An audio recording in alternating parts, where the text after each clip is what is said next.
Okay, let us begin at, let's see, 8 minutes after 7. And we'll start with the Pledge of Allegiance. Flag.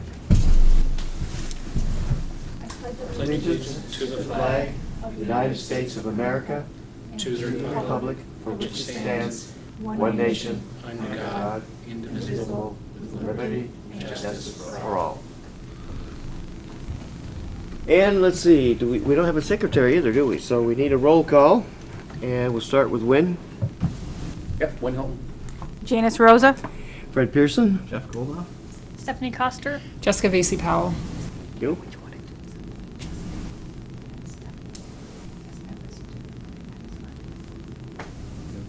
One appoint Jessica and Stephanie. Does that give us enough? 4? Do we That count? gives us a forum, right? Yeah. Yeah, you need 4. So Jessica, Stephanie, I guess you both need to be appointed as voting members for tonight's meeting. And I don't know if we need a motion on that, but if so, I so move. And you're official voting members as of now. And we'll start with public comments. I'm not sure, I'm embarrassed as to exactly who we have here this evening and why people are here. Who invited these folks? I think they're here to talk about... Schimberg Builders. They're coming in front of the Conservation Committee. I'm sorry, I apologize, but I just got elected to take over Yeah. here tonight, or not take over, but to be the master of ceremonies. So we'll start with you, and the floor is yours. I'm going to recuse myself from the discussion. Okay, I Well, you understand. have to I understand, Jeff. Thank you. For the record, I'm Eric Weinrib with Altus Engineering. With me tonight is also Corey Belden with Altus and Jim Gove with Gove Environmental Services. And unfortunately, due to scheduling conflicts, no one from Schimberg is here, so they do all apologize. And what we're here for tonight is to talk about. Do you want me to move this a little, or get our? We can put it right out front. Maybe more on the side so Chris downstairs can get it for the people at home. Wherever it works for everyone. Do best that you can. Okay. If you may or may not know, Schimberg Builders has a purchase and sales agreement on the Rockingham Country Club. And what they're doing is they're planning to develop the golf course property on the north side of it as an open space development, open space residential subdivision. And with that, they're proposing to maintain the golf course in its entirety and keep it intact. So we're here tonight to talk about what we're proposing and get Conservation Commission's feedback on a couple of the design issues regarding relief from the open space wetland buffer and some minor wetland impacts. I'm sure you guys are actually more familiar with the golf course than I am. It's an icon in town. This is Route 108 here, the cemetery, the tennis court, Ash Swamp Road, and this right here is the golf course, the clubhouse, the pond that you get your ball into on the 9th, and this area over here is a large wetland system on the north side of the golf course. What we're proposing to do is, like I said, keep the golf course in its entirety and develop the forested area between the north side of the course, so the basically the abutting the 8th and 9th hole, and the wetland system on the other side, so staying into the woods and, primarily.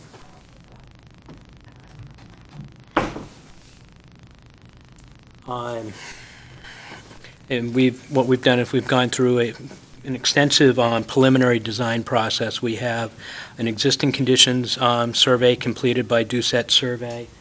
Jim Gove has completed the wetlands mapping on the site, and they've also completed a site-specific soil survey, so that it helps us do our drainage study, meeting the latest AOT and the town of Newmarket stormwater management regulations.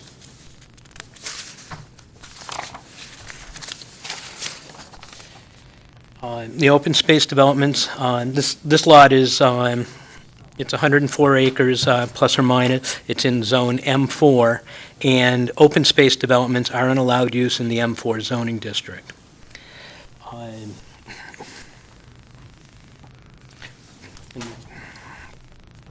104 acres to be developed, or 104? The whole parcel is 104 acres, and what we're proposing to do is actually keep about 8 acres for the golf clubhouse. And that's going to be a standalone lot. And that, yeah, I got that. And with that, that's going to allow us to have the clubhouse there, maintenance facility, and also potential for any future amenities. We want to leave enough space that that's not in conservation, so if they decide to do tennis courts or a pool or something, that won't be in the conservation area. The rest of the land that's not part of the subdivision, which is, these are 52 single-family residential homes, will be, the rest of it will be in open space. So all of this area here, all the area around back, and all of the golf course itself. So that's going to be protected forever. There's going to be no Walmarts, no anything going on there in the future. With that, we're going to need to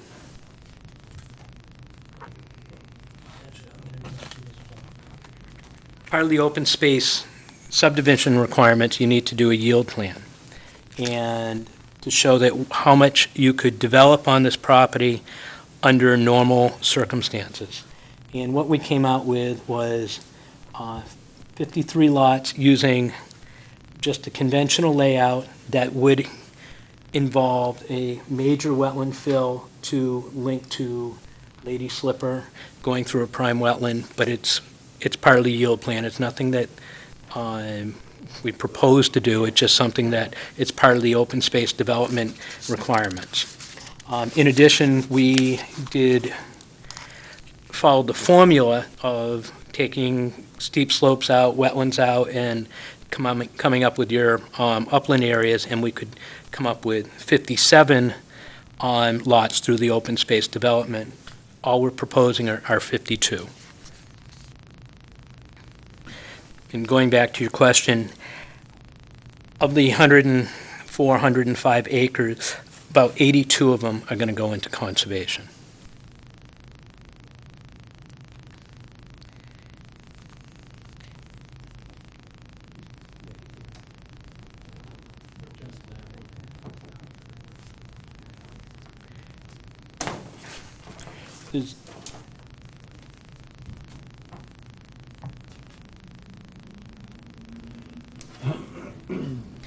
The open space subdivision requirements are a little different than your zoning requirements for wetland buffers. And I don't know if you're fully familiar with all of the sections of the regulations, but in your conventional zoning, the wetland protection overlay, is you have a 100-foot buffer from prime wetlands. This is your prime wetland line. This pink line right here, or purple line, light purple, is your 100-foot buffer. We're not going within 100 feet of the prime wetland. It also requires a 50-foot buffer from very poorly drained soils, your hydric A soils. And then it also requires a 25-foot buffer from hydric B, your poorly drained soils. The residential open space development requires a more significant buffer. It actually requires 100 feet from all wetlands. And because of that, what happens is it really limits the potential for an open space development on this property. And what happens is you end up with the two yellow spaces, these two yellow blotches, as your potential building envelope for an open space development while preserving the golf course. Because our intent here is to preserve the golf course. So what we're looking for tonight is relief from that 100-foot buffer in the open space development regulations. And I'll read through that. Section 3.14, residential open space design, Section A, 4. Maintains or creates an upland buffer of natural native species, vegetation of a significant depth to protect and maintain the ecological stability of the adjacent wetland and surface water, including creeks, streams, springs, lakes, and ponds. The sufficiency of a buffer shall be set at 100 feet unless waived by the planning board. The waiver request shall be completed by a qualified environmental professional using the guidance and framework laid out in the document entitled Buffers for Wetlands and Surface Waters, a guidebook for New Hampshire municipalities. So what we're looking for relief in your guidance here is, we'll talk about the wetland impact later because it's only about 900 square feet or so, is relief from this regulation, because what we want to do is follow the less restrictive zoning regulation so that we can do this development, preserve the golf course. Otherwise, we don't have any real potential of doing the development without that relief. Jim Gove has prepared, well, we submitted the formal waiver to the planning board. We're meeting with them next week. But he's prepared a rationale for reduction of wetland buffers and open space design. I have a copy here. I actually have, you have extra copies? Sure do. I'm going to pass those out, and I'm going to let Jim speak to that issue. It's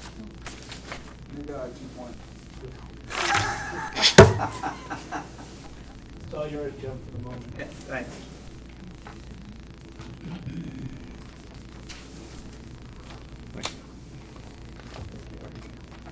Thank you.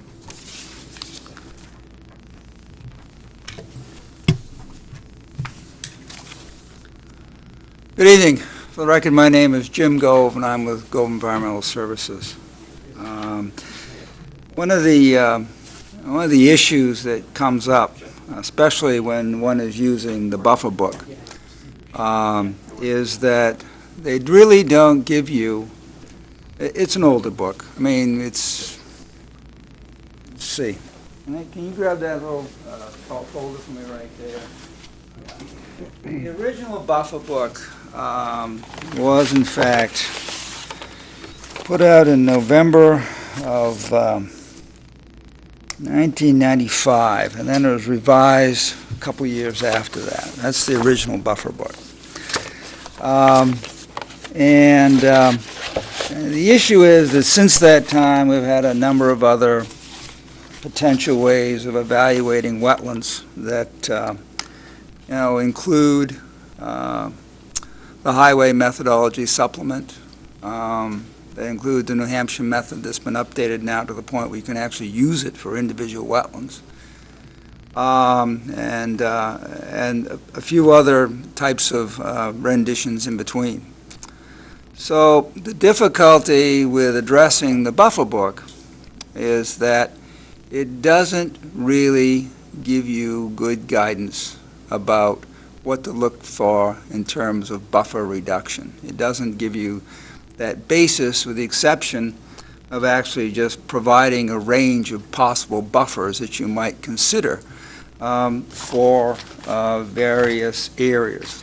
In fact, this is Appendix E out of the revised buffer book.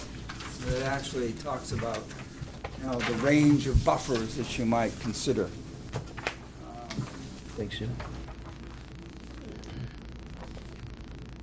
And so this is the one that actually kind of tries to bring together some of the function and value assessment, but again, it doesn't really give you a good sense as to in terms of actual reductions. So in a lot of this, what we provided first was a straightforward professional opinion based upon looking at the actual area out there. One of the things which actually helps, I think, is when you just look at a simple aerial photo that kind of gives you that sense as to where the actual impacts are in relation to everything else.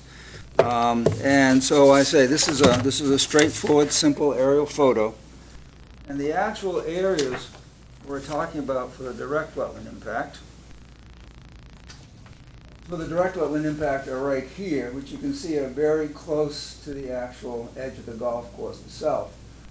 The major wetland area is over in here, and we have quite a thick vegetated buffer between what is the major wetland on the site and the actual area where the buildings will be. When we take a look at some of the functions of the actual direct impacts, which are essentially a couple isolated pockets, which as best as we can determine, now that golf course has been there for a long time. And if we, let's see, you have a detail, don't you, of the actual wetland impact area? I'm sure you do. I mean, you've got to be in the middle of this stuff. Right. So the actual area here, these areas, and this finger up through here, those are actually appear to have been created during the time of the excavation and moving around of the golf course, so that these were isolated areas that were left isolated, not vernal pools, don't have the ability to hold that much water. We actually flagged these in the spring and they held almost no water. So we aren't really looking at any vernal pool areas. If we take a look from the standpoint of the appendices at Appendix E, you can see that, we look at things like water quality renovation, wildlife habitat, essentially temperature control, but that's really, we don't have any actual streams through here for that. Filter strips, and essentially, as we look at that, we recognize that when we actually look at where the actual proposed project is in terms of its,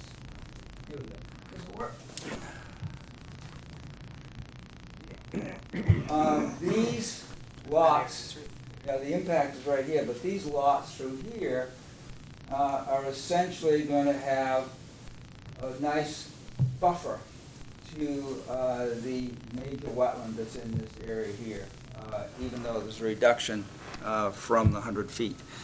So in essence, what we're saying here is that from our professional opinion, the direct wetland impacts are really not significant at all, and that by the way that this is laid out, will in fact provide sufficient buffer for, again, the scenic portions of it, the wildlife habitat, certainly allowing the corridors to remain in and around this wetland. For water quality renovation, the roads are well away from the actual wetland. So from that perspective, we believe that this is a reasonable approach to allow for those buffer reductions. And I'll be glad to answer any questions. It's all serviced by town water and sewage, correct? Yes, it is. Hide my notes. I probably took your notes and did something with them, so yeah. Yeah, there's going to be right now, the undersized water line that runs through the site and comes back out on 108 and runs down here. We're going to replace that water line as far back as we need to, quite possibly to the industrial park, to provide adequate water to this site and help boost the water pressure further down. Sewer, we're going to probably do a low pressure force main and pump it up to the high point here that there's an existing sewer manhole in 108, so we'll be connecting to that. We've already met with DPW and Public Works on the concept of design. We haven't been through all the fine details yet. And The sewer line can handle 52 homes. yes.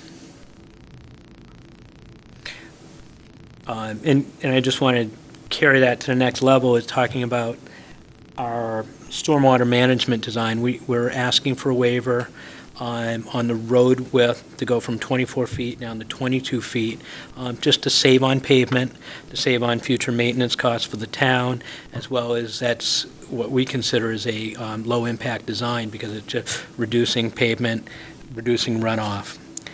We are proposing a closed drainage system. Because this is a open space development, you're actually allowed to have the home up close to the road, within 25 feet, or up to 25 feet from the edge of pavement. So by having open drainage, you really don't create an inviting neighborhood because you have that swale in front of the house, and then you go back up and you have the house.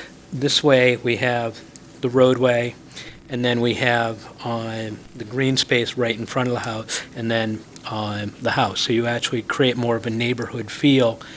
With that, it allows us to capture the runoff that's coming off the pavement, treat it with catch basins and hoods and deep sump, and then send it into stormwater management areas with bioswales and rain gardens so that we can do the best treatment available on that, and then discharge it into the wetland systems.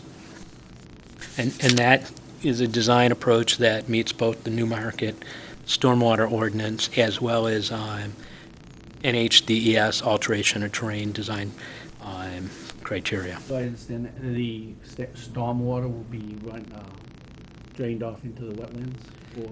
Well, it's going to, what you try to do when you're designing stormwater systems is you're trying to mimic, to the best of your ability, the pre-development conditions. So what we do is we model the pre-development conditions, find out the flow going in each direction, because there is a high point here, so half the water, or a portion of the water goes through the golf course, through the wetland, and swales there, and then a portion of the runoff goes sheet flow into the wetland system on the north side. So what we're going to do is we're going to balance the peak rate of runoff, we're going to treat the runoff, and we're going to send it in the same manner to those wetlands that it's going today, and hopefully mimic it in the best way possible. Have you submitted anything to DES yet for the wetlands? No, we have not. What we're doing is we're meeting with you. We're meeting with the planning board next week. We met with them in June on a conceptual basis. This is our first formal submittal to them. And so we're fleshing out as many issues as possible. Then once we get all these issues, we're going to go into the final design, submit for wetlands permit and AOT. If we had submitted for wetlands permit, you actually would have been notified through the process. Jim? Whoop, I'm sorry. No, go ahead. So I had another question. I don't think you were done, were you? I was going to go talk about the wetland impact, but Go ahead.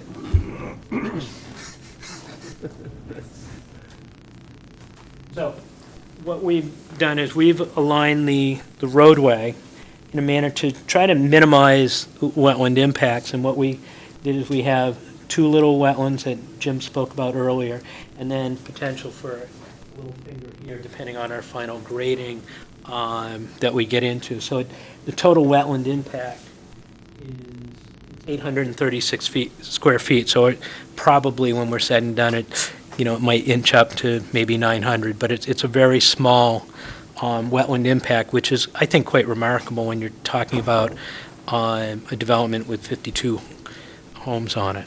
That was actually my question. The quantitative impact, if I understood you, is 900 square feet on the buffer. No, on the actual wetland. I mean, I'm sorry, the wetlands. The wetland, the buffer impact is 5,400 square feet. Thank you. To the portal, and that's with obtaining the waiver from the 100-foot open space. If we can't get that waiver from the 100-foot open space, then we're talking about a project that's this large, and then really what happens is either Schimberg decides not to go forward with the development, or they go and develop the entire course, because to buy the course and put it into conservation, have someone manage it, and to be able to really only develop here, because if you develop here, you'd have to impact that buffer or destroy the 8th and 9th hole, that this isn't economically feasible to do an open space development. I'm sorry, could you just, actually, we're addressing one of the questions I had, in that you mentioned something about, if I understand you correctly, there's no part of what's currently the course that could be part of the development. It's all actually being used for the holes right now, is that right? Yeah, what we're really trying to do is, development is a balancing act, and one of the design parameters on this project for us and for Schimberg, and I think, I'm projecting, but I think for the community, is to maintain the golf course. It's an important feature in the town. It's an important aspect to Schimberg Builders in this project. So we've designed this site as not to impact the golf course. I mean, we're, touching a corner of the 9th here, but with that, we're, leaving enough room, provided Jim's not playing, to maintain the 9th hole. Everywhere else, we're keeping the golf course intact. As a matter of fact, one of our last revisions was to make sure that we maintain at least 40 feet from the edge of pavement from the 8th green, so that when Jim over chips, that it doesn't go onto the road very far. It happens. Come on, it happens. It happens. So it really, it's a balancing act, and with that's why we're here saying, in order to make this work, we need relief from that 100-foot buffer. We don't really understand, I think I do understand why that 100-foot buffer requirement is in the open space, because I think the intent is to do a dense development, preserve the wetlands, preserve the buffer, but in this case, it just doesn't quite fit that, because we're trying to preserve a golf course in addition. So it doesn't quite fit the regulation. I think it meets the intent of the regulation. What's the range of the buffer between the proposed house lots and the wetland with the waiver in place? Go back to the zoning ordinance. The zoning ordinance, Section 503 of the zoning ordinance requires that we have a 100-foot setback to prime wetlands, which we're honoring in its entirety. We have to maintain a 50-foot setback for very poorly drained soils, which we're honoring in its entirety. And then we need to maintain a 25-foot buffer from poorly drained, and that's where we have the 5,400 square foot buffer impact. So you'll be going into that 25-foot buffer for the poorly drained? This area right here is the area we're talking about. That's the buffer, that's the light green. Those are the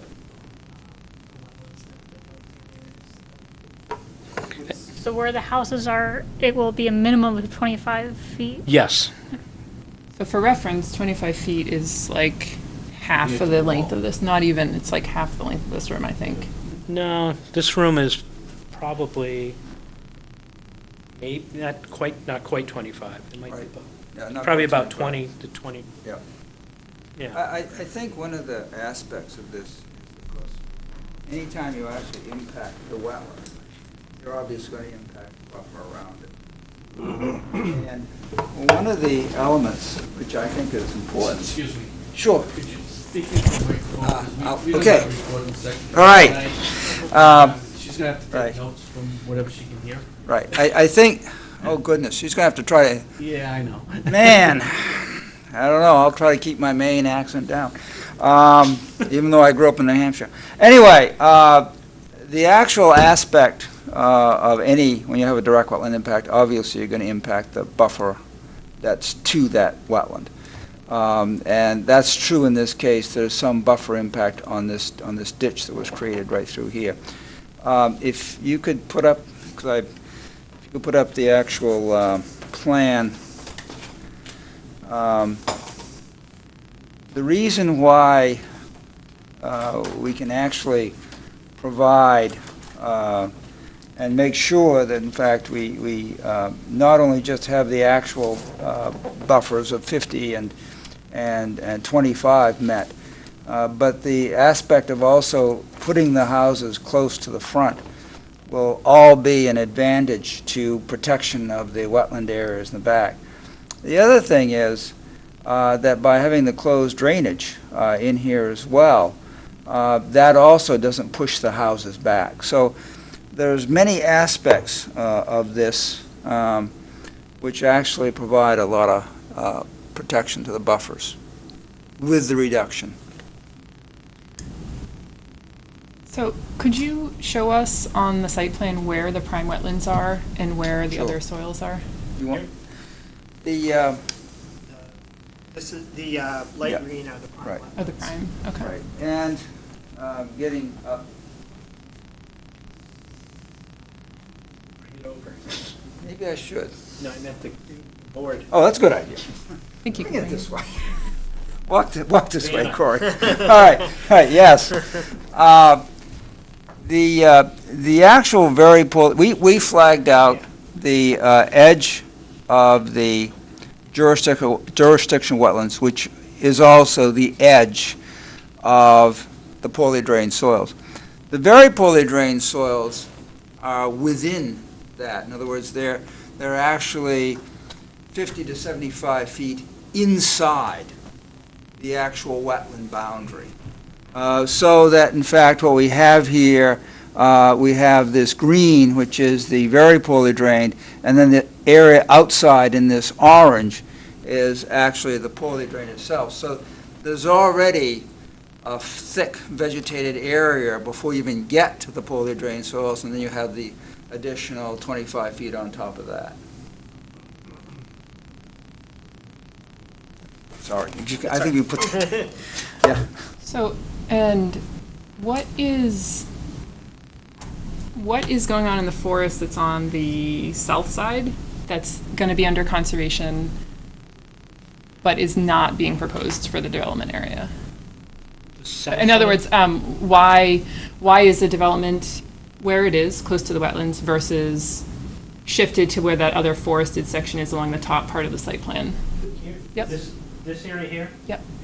Let me just, I'll stand over here near the microphone. Let me get out of the way again. Except don't take your notes. Take my notes.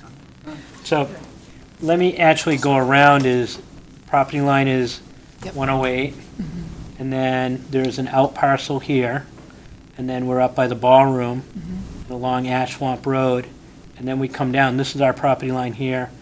The fourth tee, there's a jog in the property line. We come down, we go along here. This is our actual property, Okay. and this is our property You see the here. purple line from there? It's really No. hard to see. But I guess what you're saying is that all that forested region Yeah, you see on the this top is is somebody the else's abutting property. property. This is also that property line here. Okay, so yeah. that- Yeah, This is the forested area. okay. It's outside. And then property line comes through here, and then, because the aerial didn't go out there, so that's the property line as well. So you didn't have that opportunity. Plus, there is a 75-foot exterior Right. setback, so that's what we're honoring along this side, and then you can see it here as well.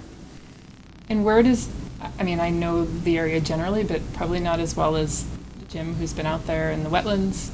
Where does this property sit in the context of what is around it on the backside? Because my understanding, and maybe somebody else can speak to this too, is that the town well, the new McIntosh well, is kind of up behind that a little bit, and that these wetlands may be important to, as an important water source for the new town well. I don't know if somebody can speak to that. I do not know where the well is. Do you know where it is? The Macintosh wells. But you can see the vastness of the forested area. Probably, it could be, between 108 and Brand Road is about 2 miles, and it's about 2/3 of the way. yeah. The well is really close to the Piscasset. It's like a little over a mile from this area. It's drained from the same wetlands system. Right. It goes into that's behind for that drill that we looked at. Yep, yep. That's the drainage from this. Actually, I believe that the watershed is split. Yeah. That almost down where the center line of the road is, Okay. all go towards Biscasset, and then the rest actually goes through a culvert right through that swale there and under Ash Swamp and then under 108, and it works its way, obviously, towards the Swampscott and Great Bay, but I So, haven't traced it in that direction very far. so the side of the road that the proposed houses are on with the on-site wetlands is draining in which direction? The, this side Mm-hmm. is all draining in that direction. Okay, so towards Biscasset. Yeah, and this side, where there's less houses, is draining that way. But what we're gonna be doing is, the drainage design is set up so that, you know, the roof peak for all the houses on this side Mhm. are gonna drain across the lawn Mhm. towards the street, Okay. and then be treated in these stormwater management areas on this side. And then the back, so all you're getting, going in that other direction towards the wetland is the back of the house Mhm. and the lawn and the forested area. So we're really minimizing what I would consider the heavier contaminant areas, your pavements, your paved surfaces from going towards the prime wetland.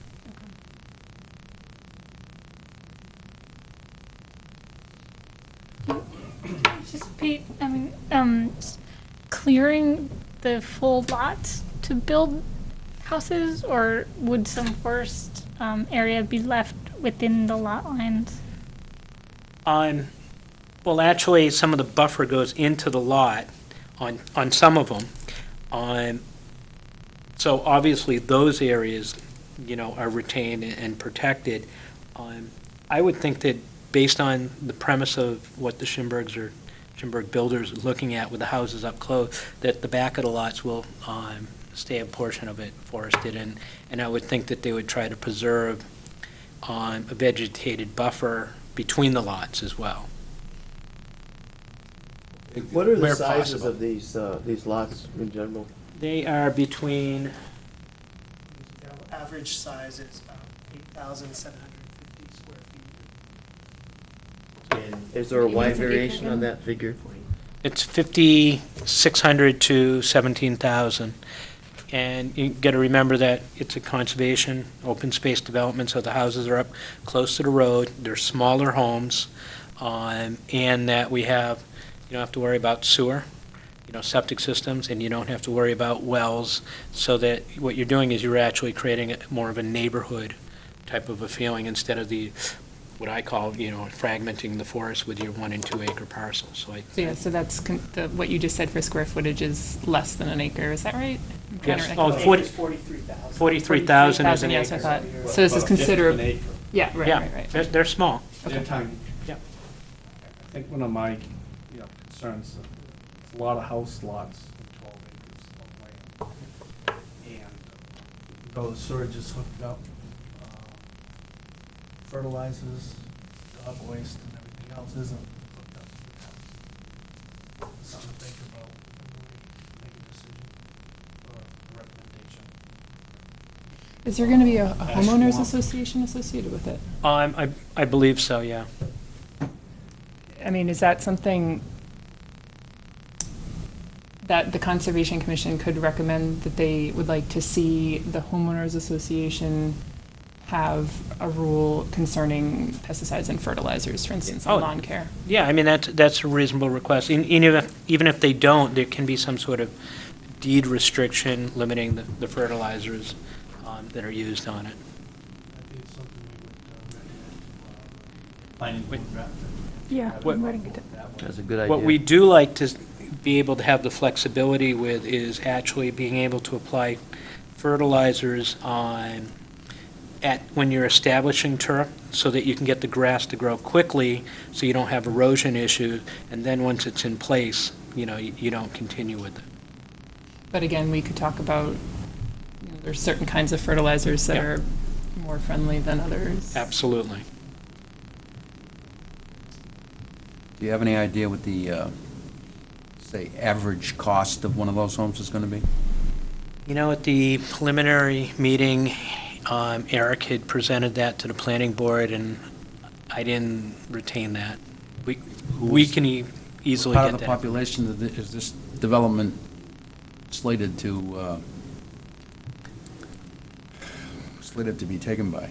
Well, I think that it's actually intended as a multi-generational population. I mean, I think you might find some people that are empty nesters wanting to be next to the golf course, and you might find people Are that they going to are... have access to it from their home?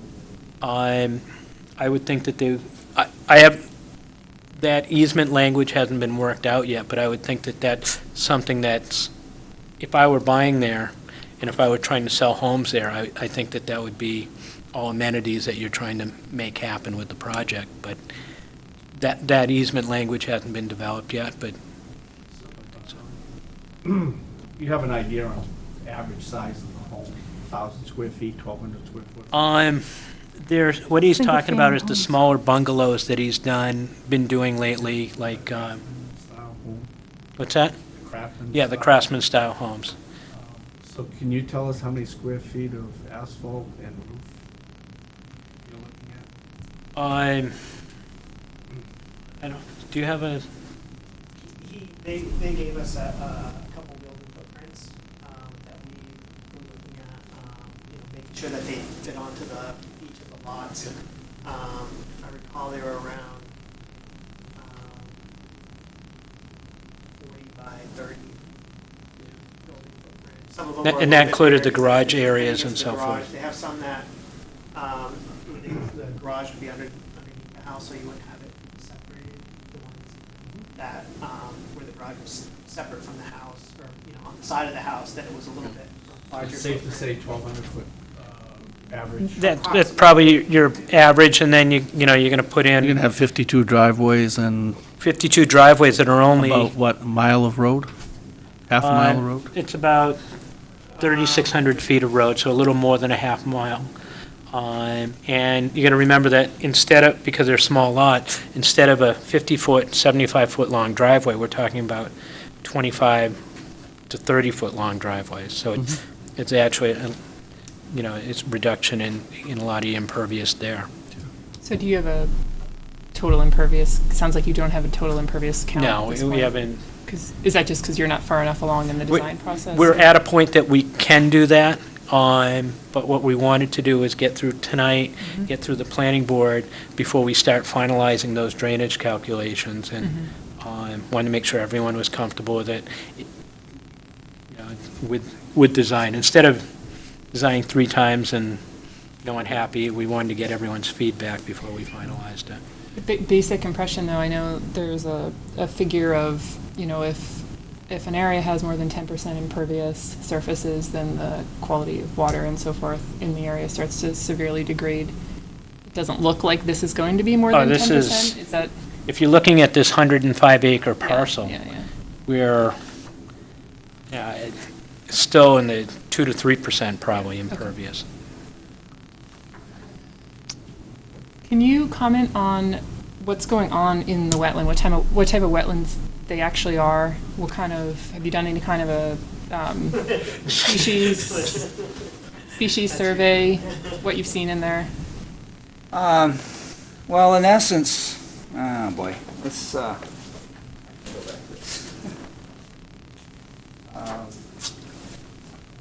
as we move north from the edge of the golf course, we have, of course, the forested upland. And then we have a fairly wide area of forested wetland, which is a very gradual transition. In essence, there's not a whole lot of difference in terms of species. You have more of the white pine that drops out. You have more of the red maple coming in as we work to the north. There are a few oaks up in this area, but in essence, you're getting more into the red maple and the paper birch as we move to the north. And in this area between the upland and what I essentially call shrub emergent that's up in the north here, that area is essentially acting as both travel corridor, because remember, we still have a lot of activity in this area. And we actually have a road network that comes down. This is essentially the maintenance shed here. And we have a lot of activity still coming down through here because they have a maintenance road where they bring all the mowers down through. They don't cut through the core, they actually bring it around the back. So we have a fair amount of, standard golf course maintenance activities that occur on this road. And so in essence, what we're looking at as I was flagging, and I didn't flag everything. I actually had Luke Hurley from my office come this way, and I was working this way. But what I noticed was that in that transition zone between where we got from the essentially forested wetland more into the shrub, and then marsh area, that's where we actually saw the trails, the runs, where the animals were working right along the edge of that shrub emergent area. So that's where we saw a lot of the activity, a lot of the deer trails, a lot of the indications of other small mammals working that area, and well away from the activity of the golf course, which you might expect. And then as we move into the northern part, that's where you get a lot of the marsh areas going on. That's the areas where you're going to find more of the turtles, the salamanders, etc. that are in that area. And we actually have some. When I was out there, you could actually look out and see, open marsh water areas. It doesn't show up on this because this is more of a, midsummer type of thing. But in the springtime, you could actually see those areas of standing water out there. So you have a fairly nice transition that takes place. This upland, and you have the wide forested wetland, then you go into the marsh system beyond, and essentially you'd get a variety of species using that area. Have you communicated with Natural Heritage? Yes. And did they say there's nothing in the? We don't have anything there. Right. And is there any plans for, if that area, when that area is designated open space or conserved land, for any type of public access or trails in there, or would that be off limits? Does anyone know? It hasn't been considered at this point, and that's up to you guys if you would like that. Part of my feeling on some of those areas is you don't want it. Right, and I that's kind of where I was leaning, but I just wanted to know if that was an idea that's been floating around. No. I'm not sure if I would No, be I'd comfortable with that, but yeah, I'd rather you got a pristine area. Let's keep the people out of it, because you put people in there and then the dogs come. and that's not a requirement for open space, or like access. Public access isn't a Well, requirement. we have the for whole open public access of the golf space? course. Okay. Mm-hmm. And who do you envision would ultimately hold the easement for this? That's a good question. We've been speaking with Diane about this, and what the intent is that it's going to become a golf course. There's going to be some sort of trigger that if a golf course is no longer viable, that it somehow, and it's got to be worked out, becomes under the control of the town. And It doesn't all of a sudden become something that can be developed. It's right, but so is there an actual conservation easement that would Yeah. be drawn up and? Yeah. Okay. So, and if it's no longer used as a golf course, I guess I hear you saying that the whole wetland area that's also under conservation would ultimately go to the town as well. The town would be the easement holder? If that's what the town wants, the town Okay. could It's say, up to the we town. want, Southeast Land Trust, or we Okay. want. Yeah.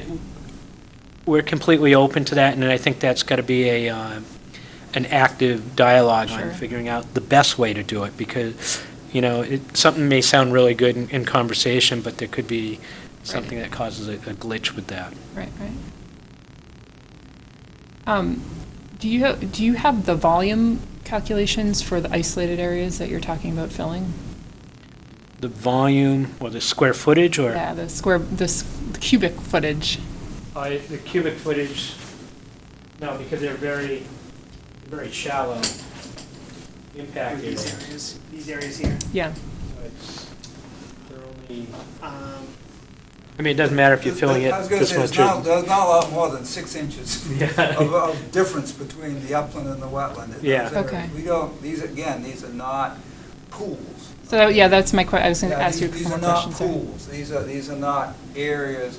I mean, the only water you'll see in them essentially is perhaps a little bit in the springtime, and that's for a very short duration.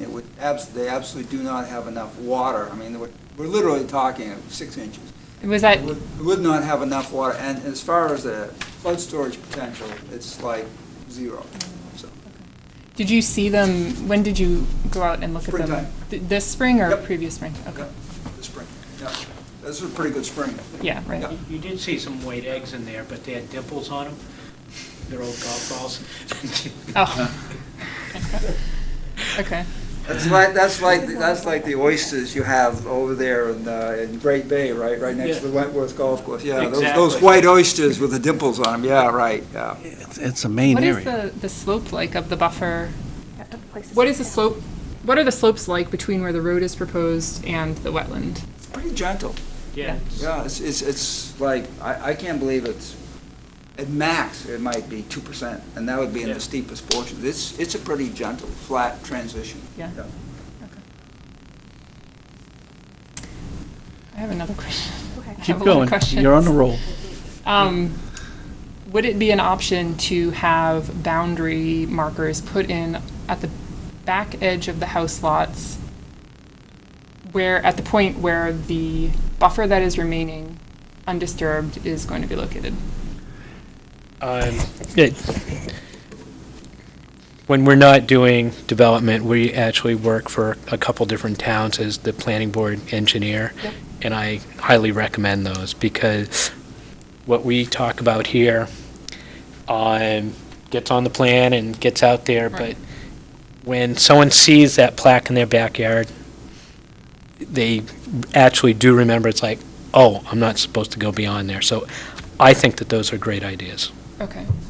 And that's something that you'd be, the developer is open to I would think that considering then? they would be fine with that. Okay. Well, if that's the concern of this committee, I wrote down that we will bring it to the planning board. Okay. As mentioned, since we've had that conversations about buffers. Right. People not knowing where the buffers Right. are, but it's part of the plan. You know, I missed part of this, so they proposing an association for the You did say 52? that. Yes. Yeah. Is this Jim, the first fellow?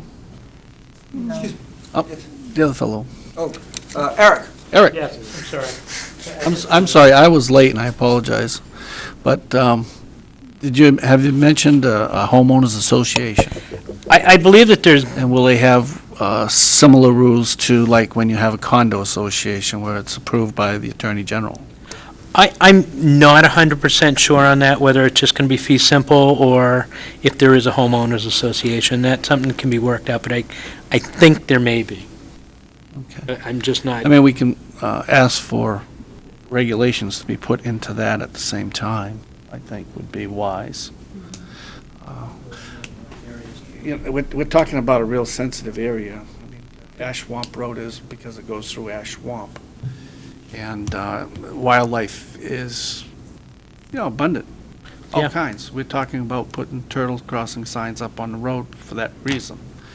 And there's some pretty good amount of species, different species out there. I don't know that the commission might want to. Definitely, I think we probably ought to do a site walk with the planning board when they plan to do that. And possibly want to do some kind of polling of the area to find out what exactly is in there. Oh, like a survey? A wildlife survey, or impact, That they or... do, the other developments have to do. Is that's not Well, standard? like I say, it's a So- very, it's quite an area. And a good portion of that area has been closed to hunting of all types for quite a while. Is it? So you're going to find a good population of deer, fox, coyote, owls, hawks, turtles, I'm sure. And, you know, our duty here is to protect as much of that as we can, so. Want to make sure we don't miss anything. Understood. Is it possible to pass that map around just to get a better look at the different borders?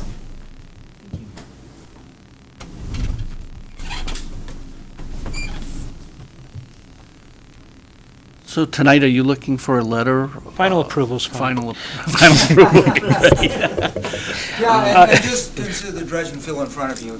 Yeah. Yeah. I mean, I think we've come up with some questions for the planning board to have them look into further with, where they can address it, Okay. more than we can. Okay, what we would like is, we recognize, what I'm listening to is that you'd like to see plaques at the edge of the wetland buffer, that you would like to see the property and go on a site walk with the planning board. You'd like to see that there's no fertilizers or reduction in fertilizers or the type of fertilizers installed, and you were considering something about a wildlife study and survey and those are all, I guess, reasonable requests. What I'd like to get is, possibly a poll at this point of your comfort level with the reduction in that buffer, if possible. Can I ask one question before? You can ask as many as you want. All right. So the buffer impact that you gave us earlier, the 5,400 square feet, Yeah. was impacts to the reduced buffers, the 25-foot and 50. Correct. Do you have a total square footage for impact to what would normally be associated with the open space residential development, the 100-foot buffer? No, because we looked at it and said, That's what's left? that's, if we honored it, Okay. that's what we have, and it just doesn't make sense to go forward with this project on any level if you're not going to give it to us. I mean, it's certainly, we could come in with it, but it's going to be a big number. Yeah, right. Yeah, I didn't either.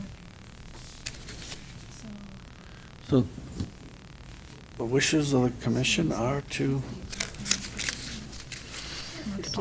I mean, there's a few items that we definitely want to go to the planning board to be. So we probably should draft up a letter or an email, well, probably a letter is more formal. If we agree to the comfort level and the buffer reduction with the Dotted line to the bottom. other items that we discussed. Poorly drained. The homeowners association with Just all this. fertilizers, This is all wetland. the wildlife survey, The 51 would be still. buffers, the markers on the back of the Right, 'cause houses. It'll on mark the there's a buffer line. Yeah, buffer lines, and a joint site walk, I that's said 50, we'll 100. invite you anyways. Yes, and But that wouldn't have to be specific, well, you could have it in the letter. Right. I thought they said that. so you're looking for our thoughts tonight, correct? And Yeah. how we would feel about it. That'd be ridiculous. When do you have, I wouldn't say yes or no until I saw it. Wonder Gotta be there and look at it. How many could they well, fit? I mean, we can definitely do our own site walk. Anyone gonna look at it? Oh, yeah. I would be surprised if they didn't do a site walk Would as think well. they would. We meet Tuesday night, That's a good point. so. So then you will make up a Thank you. date for a sidewalk Mhm. to include us. So Eric, Yes. you That's where I mentioned, think we so need to see, I need to obviously- see a site walk. if it came down to this, it would be abandoned probably. okay to- But you did mention the Right. intermediary possibility of, Go over the buffer.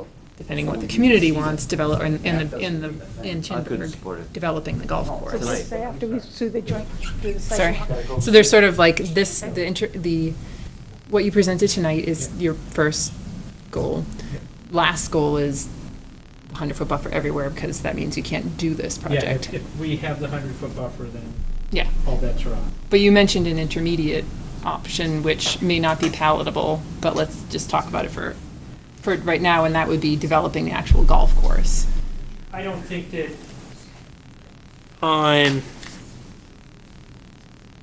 that that's a good question, and I don't think that Eric would want to pursue that either. And the reason is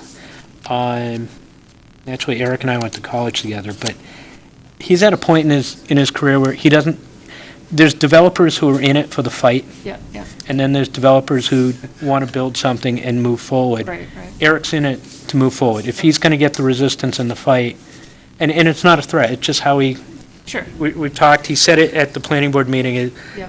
that he's just not there for the fight. He wants to build a project. If he's going to get the resistance, he's just going to not, he'll go somewhere else and do something. So does he own the property now? No, he just has a PNS on it. So he has the option, he has the ability to go forward and do the ability to have people come on and do site walks, surveys, and mapping and so forth. So an alternative, if you let this go, is that some other developer may come in, I mean, possibly, and develop the golf course, potentially. So just thinking of the Or other put a extreme. conventional subdivision. They could on do it. whatever, yeah. Right, right. But the other extreme, we need to keep in mind. Yeah. Yeah. And I don't like standing there threatening, Right, but right. that's, yeah, someone else could come here with a different mindset.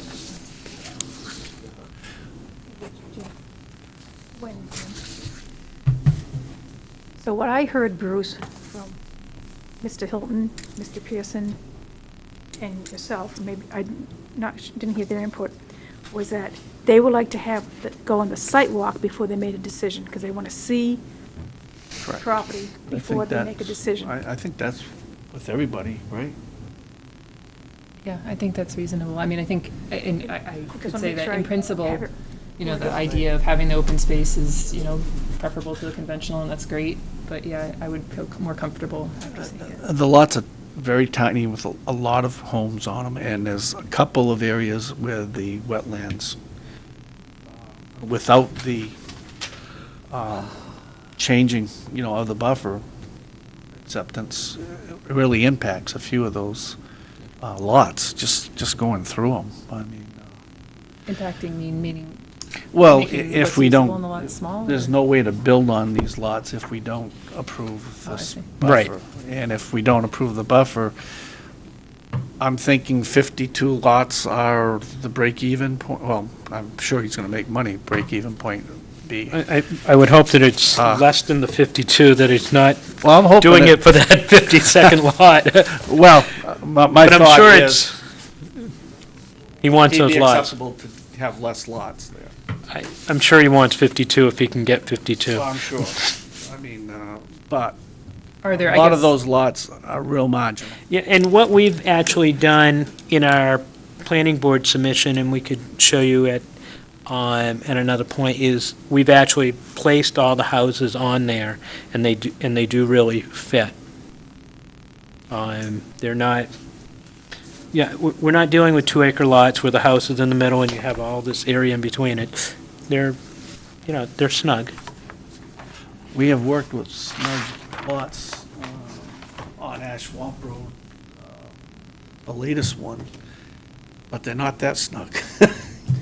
Actually, there is a full set of the plans. Do you all have a full set, or? Oh, this is mine, because I'm on the planning board, so I have it, yeah. So that shows the houses on there.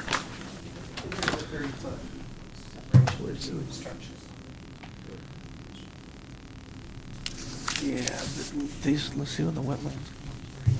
Is these zoning regulations and the 3-4 lots where. open space one, is that town? tiny Mm, areas. mhm. Yeah. I mean, yeah, it's buildable, but. So to address the young Stephanie's concern, when she said, if it doesn't remain a golf course, about the open space being used, you're going to want to watch the planning board, because there were some people in the planning board, when the conceptual plan came up, that was all excited about having the open space being used by the public, by having some trails over there, walking trails, and Yeah. so, I mean, that's something when you go on your site walk, keep in mind and be ready to question them. In the wetland area you're talking Well, about? in Or the- in that, in the what's area. left of the buffer area? Well, in the area that if the golf course doesn't get developed, if he doesn't find someone to lease it and take it over. I see. I mean, the town is not in the shouldn't be running a golf course. Let's hope not. Yeah, and we want to keep it as a golf course, because if you keep it as a golf course, you're going to have a better tax revenue base coming into the town. Yeah. So it would make it more feasible for the community if we kept it as a golf course, because that's what they want, number one. Yeah. But it's going to be hard, you know, that's up to, if there's someone's out there who's willing to come in and manage it as a golf course. And that's one of the reasons why, you know, they're marketing it, and that they've been speaking with different groups, and, you know, they're like, well, we want to make sure there's enough room here to supplement the amenities, and that's why they wanted to keep that 8 acres there so that they could potentially put in tennis court, potentially a pool. You know,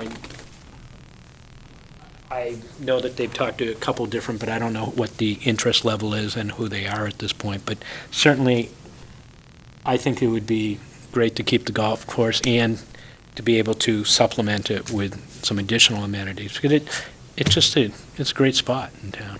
He's going to upgrade the clubhouse. Yeah. Maybe, hopefully.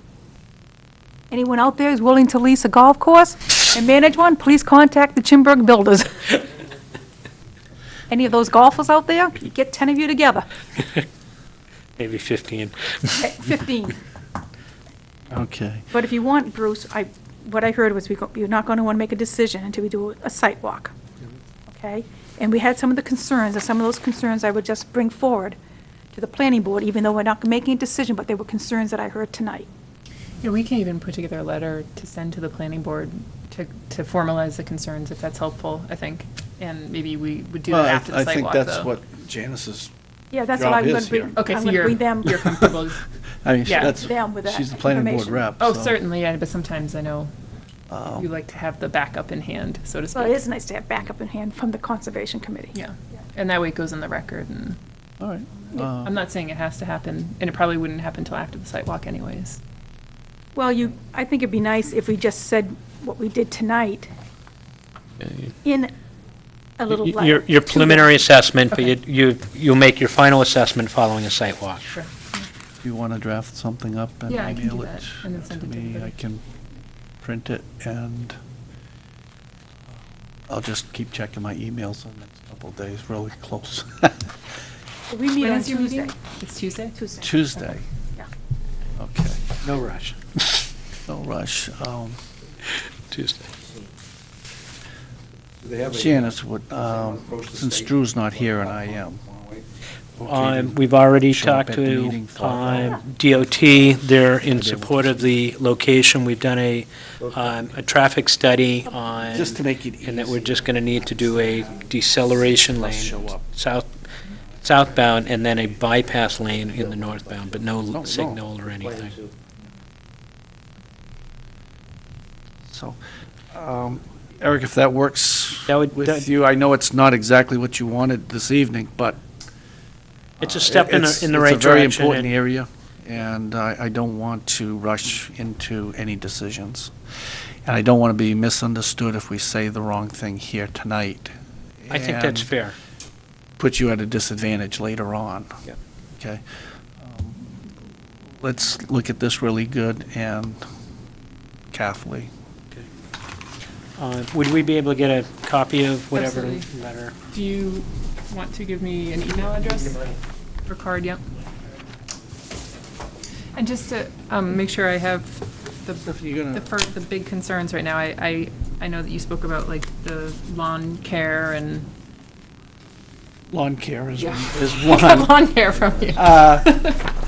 And, you know, we find it on every development that we've worked in, people, even with the placards in place. Yeah, They always push the limit and they put their shed on the so backside boundary so they can markers. have their lawn Yeah, Yeah. within those boundary lines. Yeah. So they put the little portable sheds behind them, right, you know, right. where they're not supposed to.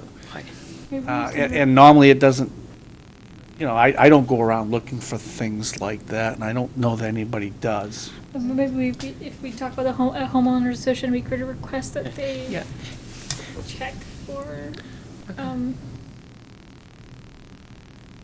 boundary Yeah, infringement well, issues. and you can do that, but it doesn't always. It's still, work. it's in relative honor system. And we recently did one that we had a wellhead protection buffer, and the head of the water department goes out and walks that on a quarterly basis to make sure that the plaques are there and no one infringed on his buffer. And maybe that's something we want to do with the planning board, is to have something in there so that can be inspected yearly. You know, an annual inspection, that we walk our properties now yearly to do an inventory. We could walk this project. On private land? Yeah. You'd have to get permission, Okay, I was just saying the other because thing I is mean, we land is can't just go conservation do land. that. Right. That's why it would have to be part of the planning board's specifics. Okay, so I'll draft a letter if I So is miss that something, anybody's. wait a minute, before you do Yeah. that, is that something the whole committee wants, or just a few people are Sure. asking? There's a difference. Yeah, there is. No, I'm for it. Okay, just Yeah. making sure.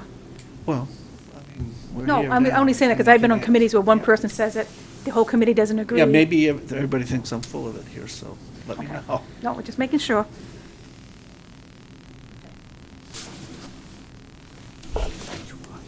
Oh, so I'll draft it, and if I miss people's concerns, you can just Well, we'll just give you, let me know. Yeah, I got a bunch here that we already talked about that I had written down. do you think we should be able to get that for Tuesday? I have to do it tomorrow because I'm going out of town, so. Oh, okay, Tomorrow. all right. I guess, thank you. Thank you. We appreciate your time. We appreciate the concerns. And obviously, we'll be back. You said walk the property yearly? You walk it Annual. Annually, okay. If Janice has everything, I think I'd like to see. see it compiled. Yeah, Okay. see compiled. I think it'd be good if we saw a version of it before we sign anything. What do you call And it? I'm not sure if, Boundary markers. I'm not sure if an annual site walk on the private property is something that I would support. Something to think about. So that's Right. something that may not be unanimous. I'm sorry that you might not support it? If we had to annually walk the. Well, may I say something?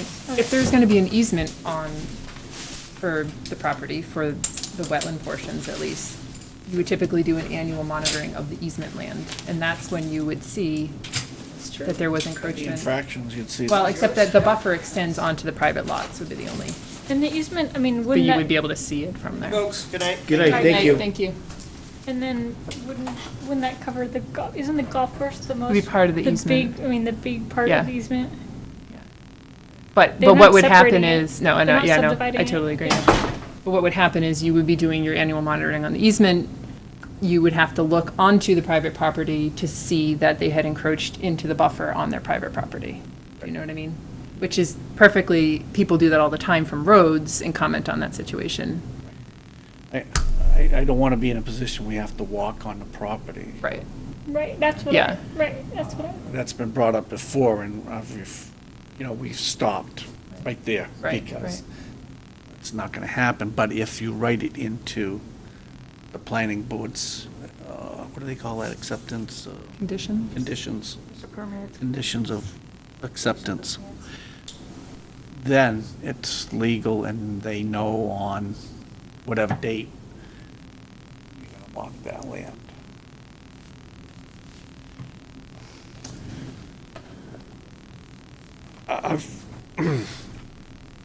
I've heard from other people in town, that knew this was gonna come up. Yeah.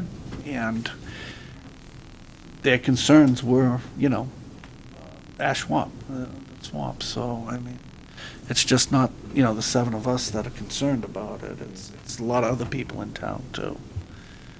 So, I think we should really do our homework on this before we go and sign off. I mean, we can't make the laws, but we're just advisory, so let's advise as much as we can. Okay, Fred, I apologize for being late. Not a problem. Apparently, there's a few people that didn't make it. How far did you get on the agenda? We got to roll call, public comments, and now we're ready for approval of the minutes. Okay, I forgot. carry on. You're the man. Uh, Let's see, where are the minutes? I got my minutes right here. I had them right here. There we go. I scanned them earlier and I didn't, I'm not one to look for spelling mistakes, I'm sorry. Not the one you want to do for that. It just looked Do you have like, anything? yeah, I remember saying I'm that gonna get stuff, moving. but I didn't see anything that needed changing. How about? I didn't get a chance to look at them. Okay. Do you want me to get it going, ask for a motion? Absolutely. Okay, do I have a motion for the approval of the minutes for July 11th, 2013? So moved. You made the first, Fred seconds, and Yep. so moved. Is there any input here? Any comments on the conservation minutes of July 11th? Hearing none? I'll take a vote. All in favor of accepting? Aye. Aye. Aye. Opposed? Abstain? Abstain? Wasn't at the meeting. Okay, we should make a note of that, and hopefully, I abstain. thank you. Accepted, with the one exception. Okay, good deal.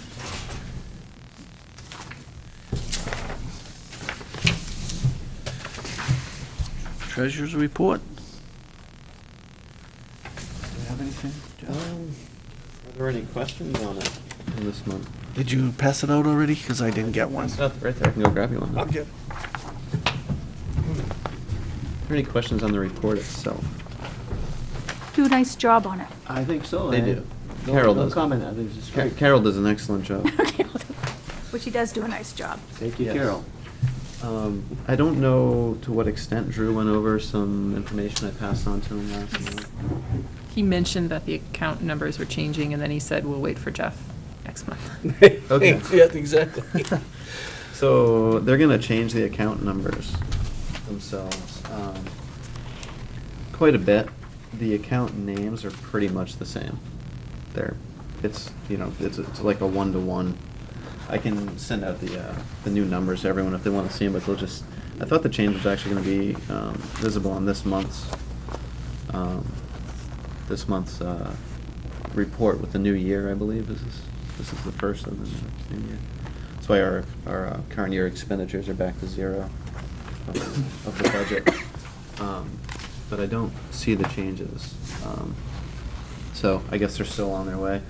I actually went and looked up on the DRE's website and kind of ran through these account numbers, and they all make good sense. I had a few questions from Matt. I sat down with him and discussed them, and he said it's all good. And I noticed, I asked about a few different things while I was there meeting with him, actually. As far as different things that we've discussed here, is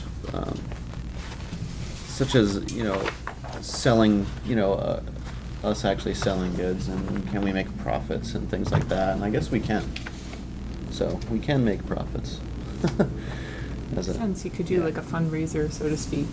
Yeah, I guess there's different kinds of profits that, I don't really know, like some are dedicated and some are not, for whatever use you want to use them for. So, but the way that we actually, the way that we do things is fine at the moment. We're not gonna have to change the way we do anything. We're not doing anything illegal? No. Oh, that's I know. No, but I mean, with our scholarships and grants. and No, things I like asked that him is- about that. We're allowed to, well, as far as, I didn't ask him about use of the funds that we have pertain to, like, are we legally able to expend funds for that purpose instead of for buying land? So I mean, I didn't get into that sort of thing with him, but we're accounting for those things properly. Yes. When we deposit a check or expend money, that's all. It's all been working Mhm. fine.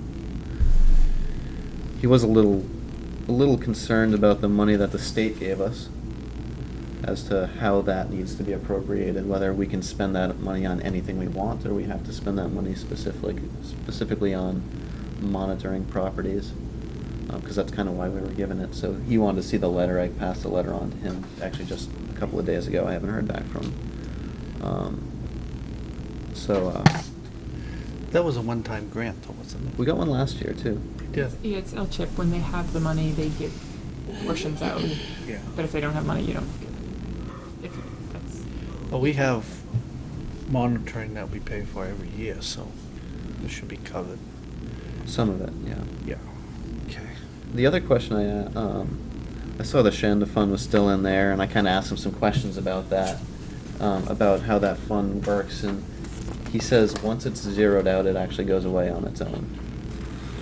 And if, he wasn't sure if we weren't going to spend it soon, he wasn't sure if the fund being run by us is appropriate, or if it needs to be run by the You said it's still in here? trustee I of the didn't see it. funds or something like that, which I don't really know.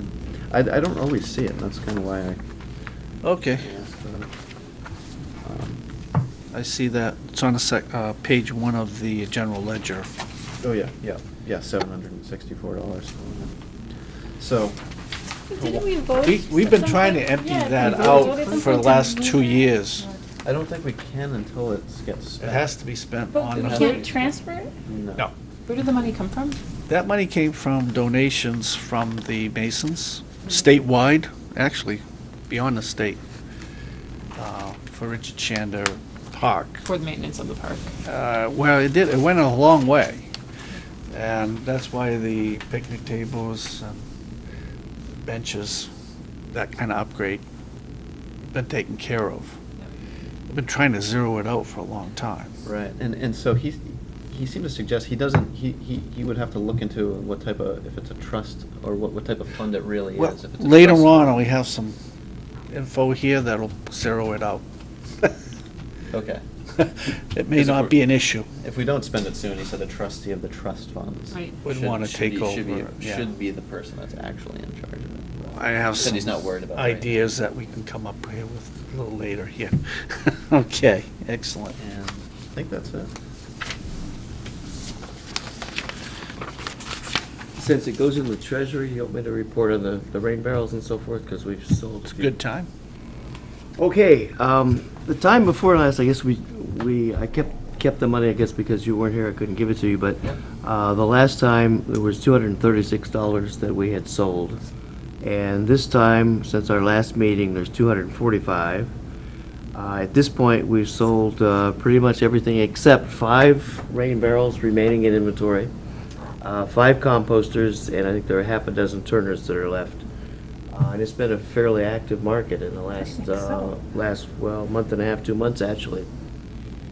So these envelopes are yours, and the checks are in here, or the cash is in here, for each one of those, and a record of who bought and so forth, and what was bought. 5 rain barrels and 5 composters? Are left, right. One thing I did get feedback on is that I feel like they would prefer if it was checks. Oh, we asked for checks, and I asked people for checks, and they said, well, I brought cash and that's all. And I would agree, I much prefer to do it with a check. I don't want cash in my hands, to be honest with you. So I have asked, but it's hard to refuse the cash when they say they don't have a That's check right. with them. That's right. But I have, and I will continue to ask for a check. I've run into that problem on a committee that I'm on. Yeah. And what I have to do is take the cash, go down and get a money order down at Rite Aid, because it's cheap, it's like 50 cents for a money order, and then bring the money order back to whoever I'm supposed to be handing it to. And Right. it's a pain, but like you say, you don't refuse cash. Right. What I You could know, do, Some people prefer to pay cash. to help, That's how we handle it. We have to go get a money order because they won't take cash at the town.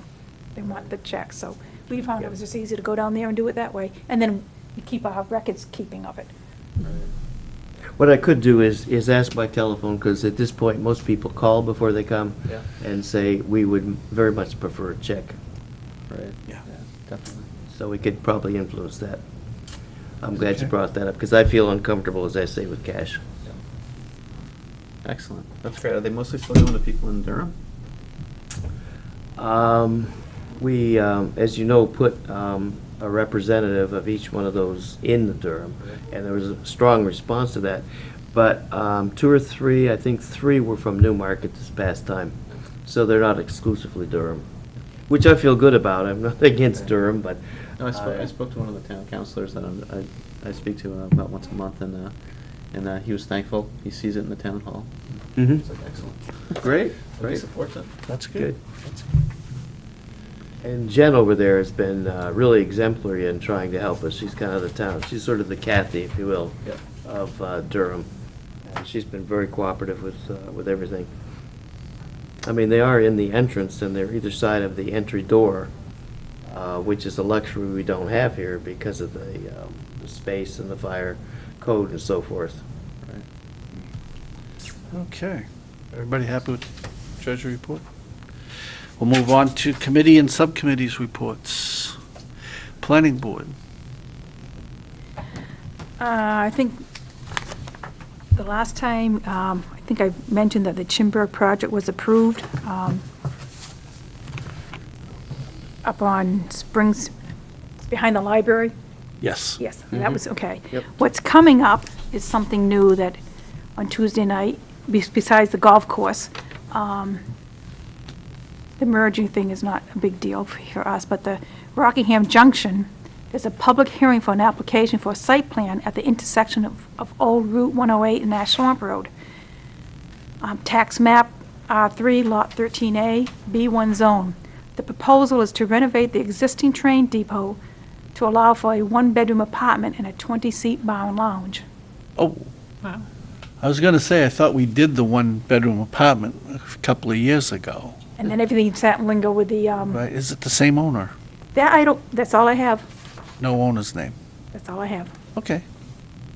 But With a before we, bar. it did come before us before, and then it seemed like everything was just fizzled away, and because the railroad companies got involved, and there was issues with who owned it. Oh, okay. The So, railroad company felt there was money to be involved, I think they came forward. But Vince owned it for a long, long time before he sold it. They didn't come forward for that because nothing was being done. But now, it could possibly be the same owner, Bruce, I don't know, that's all I have in front of me. Is that something that would even concern us? Is that, No, it's just something that's coming up that right, I didn't know if it was. no, concern us. Well, No, I just let you know it's coming I up. mean, there's nothing there to worry about for us. yeah, the only way that would impact anything that we'd be interested in would be access to the trail, which is. I think kind of that's in- already protected, isn't it, though? I bet the access is. I don't really know for sure. I think you want to check on that, the access to the trail. That's all I would bring up.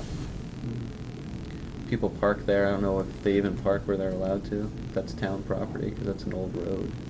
You know, 108 used to cross right there, right? That is the old 108. Yeah, used to go across and pass where the lobster farm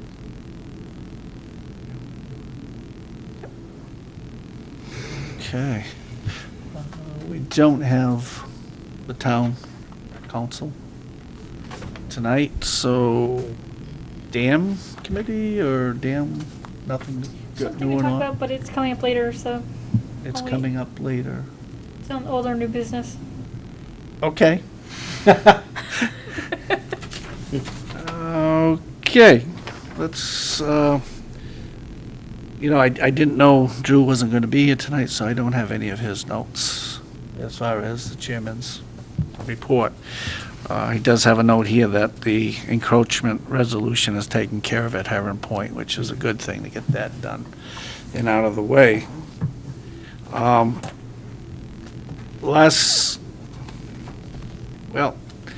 Maybe we should do the park on old and new business, Fred? Sure. Want to do that way instead of the subcommittees, or? Yep, however. Doesn't however matter. you'd like to do that. Yep. Okay. You have one.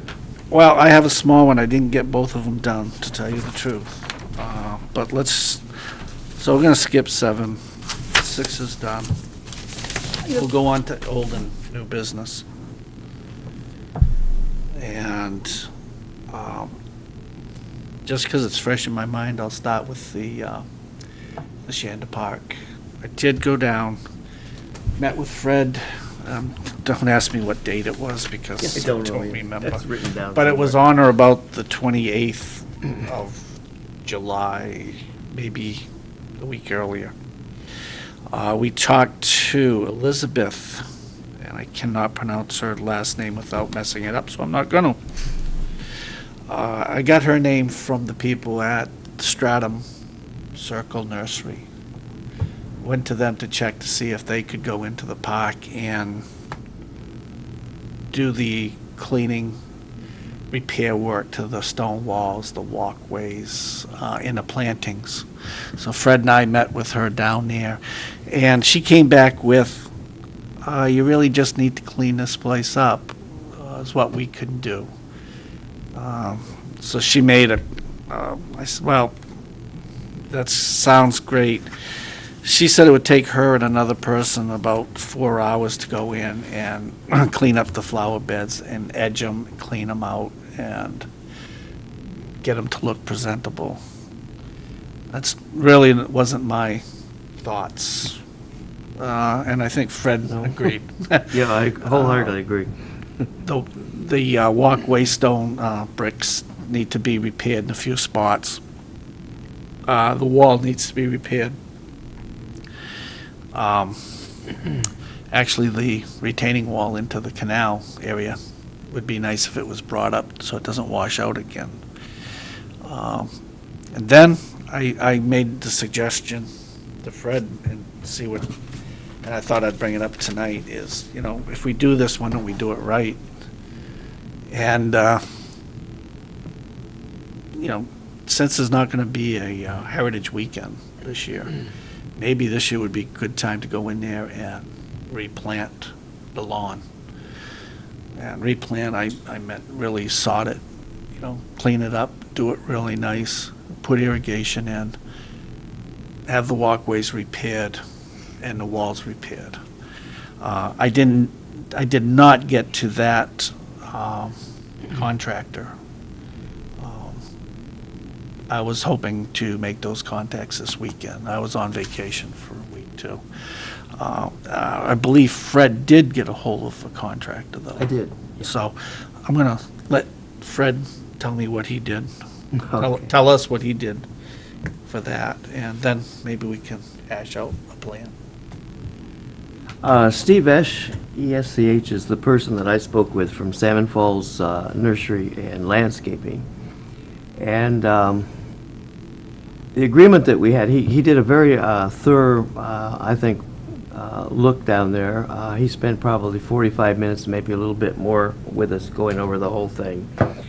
And, you know, he quite agreed that sort of the things that Bruce mentioned need to be given some attention, or the walkway, the brickwork, the disintegration, the obsolescence and so forth is taking place down there. And it involves moving some of the granite, it involves the brickwork, as I mentioned. It involves resodding in his context, and I would agree, I think it really needs to be resodded, not planted. It also included some plantings with some consideration about what kind of plants might be good that ducks don't like. I was impressed. We had a good conversation, a good session. The only deficit I have is he neglected to get back to me with a price. So I don't have a price for you, and I apologize. I should have gotten a hold of him this week, and I neglected to do that and push him. So I will make it a point to call him tomorrow and see where he is on the pricing. But as far as what he had to say and so forth, and doing business with him, I was impressed and would feel good about that, depending on the price and so forth. Fred, did he feel he could do the walks and the walls repairs? Yeah. He did. Okay. Yeah. They're very well equipped. I mean, they have heavy equipment, so on and so forth. And Last that's year, not an issue. this came up before some repairs to the walls, and I got a hold of Dagenham, the original Yeah, contractor. And he said, yeah, I'll meet you there, blah, blah, blah, and I haven't seen him. I haven't heard from him. So, I don't know that I got him at a bad time, but I did call him more than once, put it that way. I suppose on the grand scheme of things, that this is kind of a small job, and it might be Possibly. something that, They fit in. nobody wants to get involved with it, real right away, but I will definitely contact this guy, and I apologize for being remiss on not doing that this week. Janice? I have a question on this, you're talking the wall that's in the water?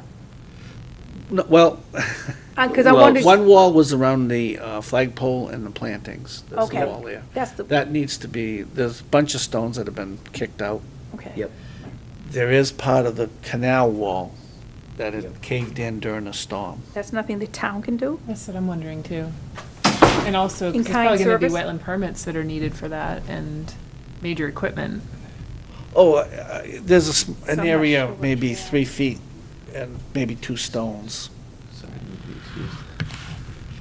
excuse. The town, the town has Thank you, done Jim. some sorry. work down there to address your question. Two of the uprights somehow or other got skewed. I'm not sure what kind of force did that, but it happened. And I noticed a week or so ago that they had been uprighted and cemented in place. So I'm sure that Public Works was responsible for that. And they also have reconnected some of the chains that were disconnected.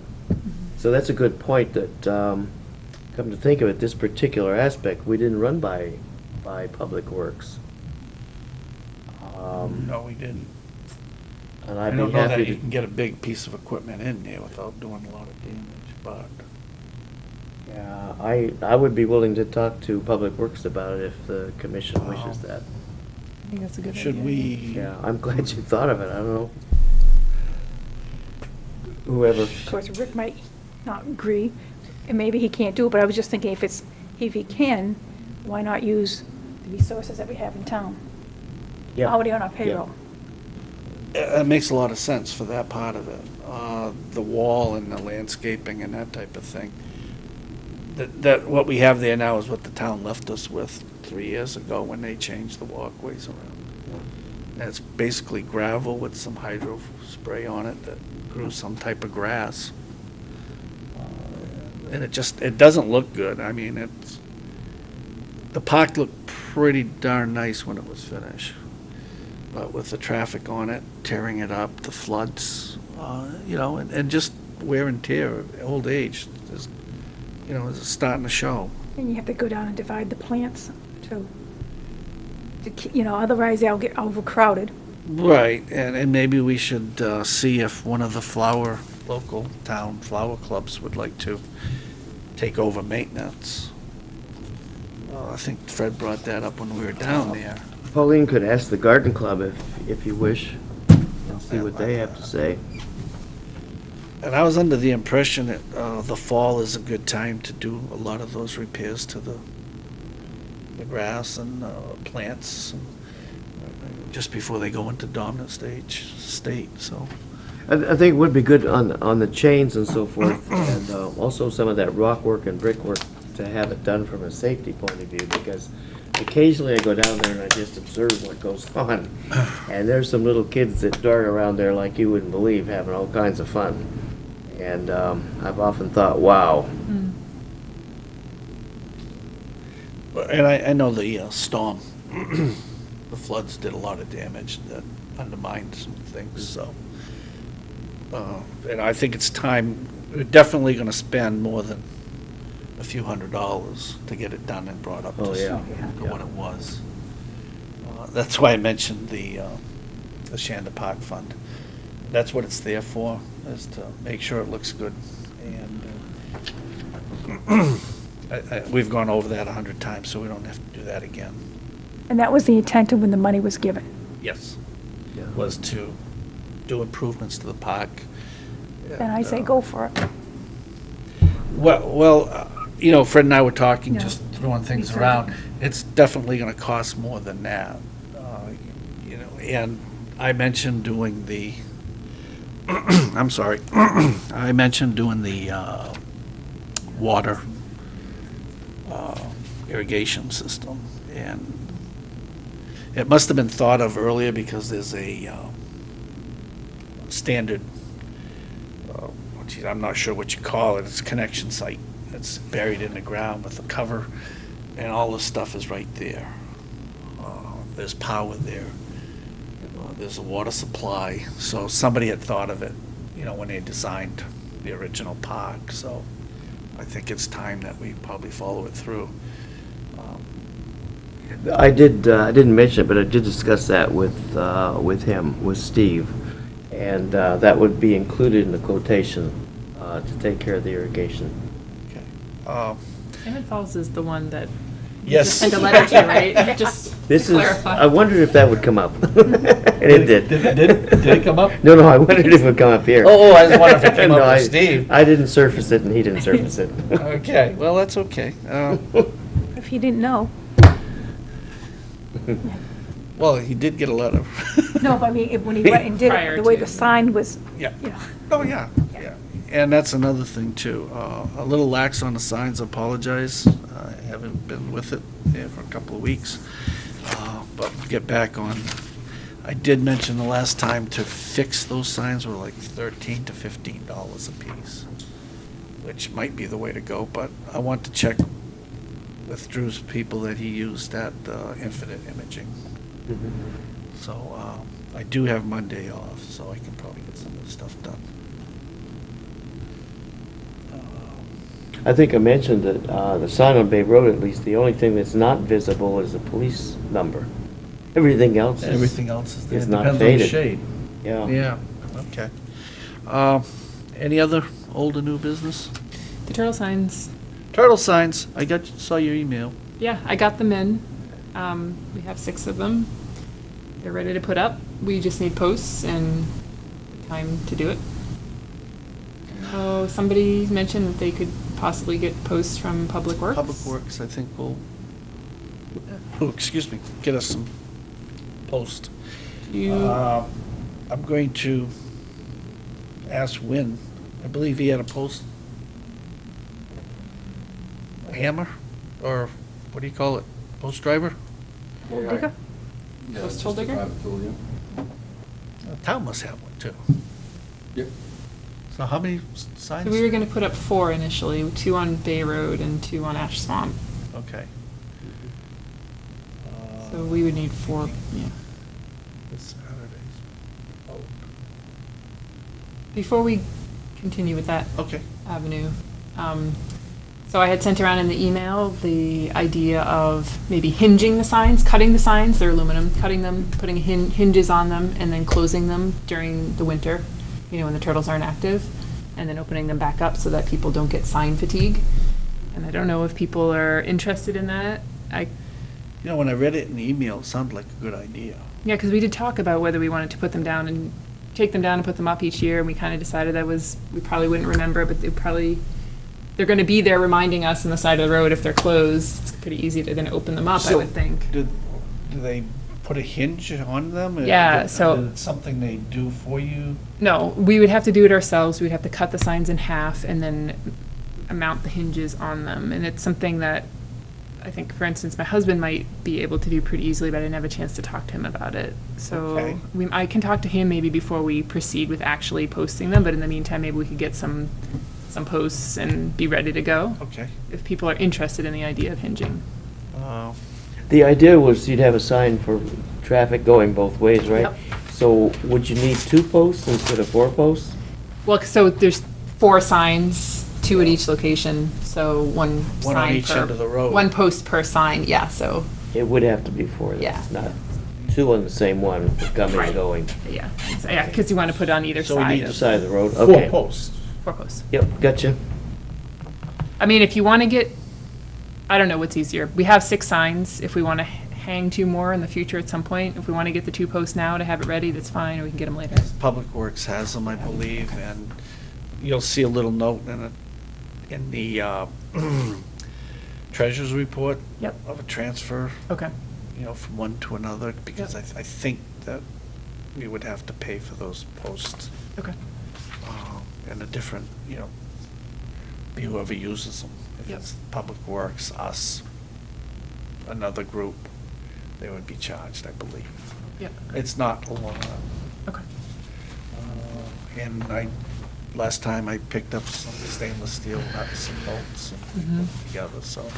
Yeah, so the price, I don't remember exactly what it was, but it was a little bit less than what we had allotted anyways, so, We're gonna need some money for the hinges. If right, that's your true. husband thinks he can do that, that would be great. Yeah, he's probably watching right now, watching himself be He's going, volunteered "What?" for this. And he's going, what? I didn't say I'd do that. But also in that email,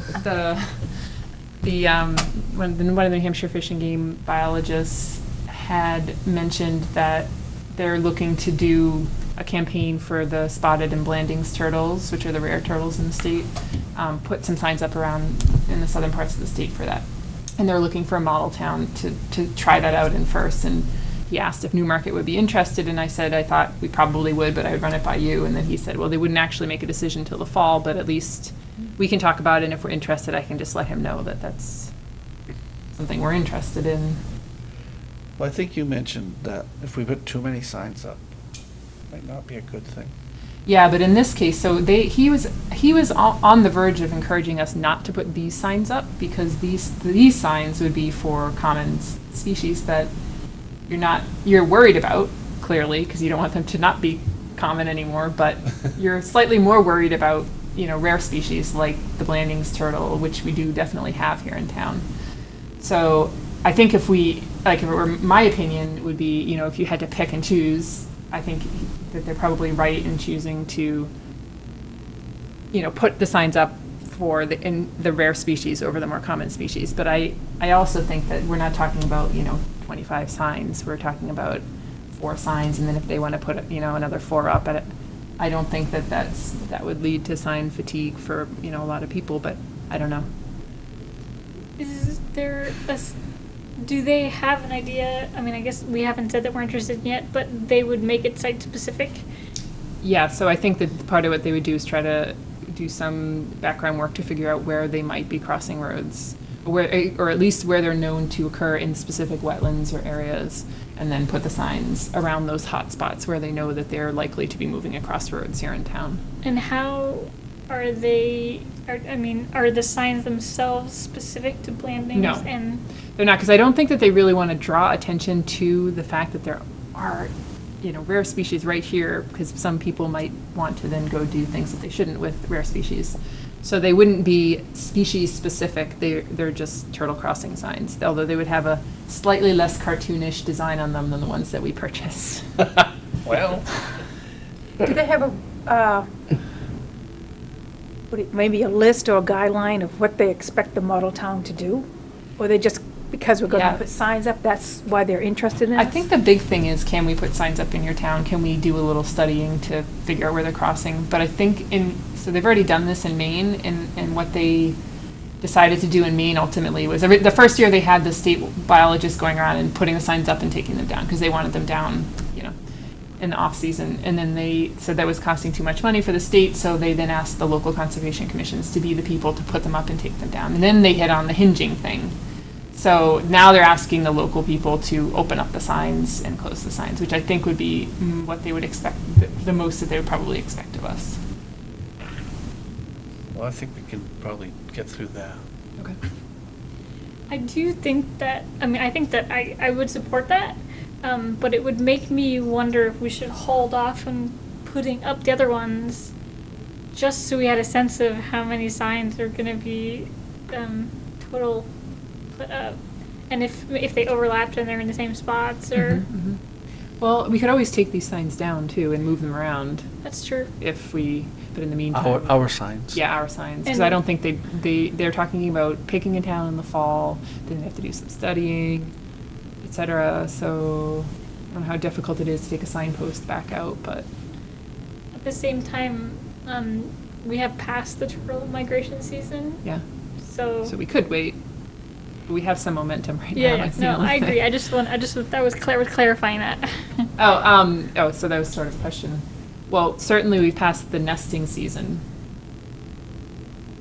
And I'm not a turtle expert, but I would think that there might be some fall movement of turtles as well, but I don't. I'm sorry, some problems with what? So I would think that there might be some fall movement or some late Oh. summer movement of turtles just to get back to where they want to overwinter or something like that, but I would have to look into that.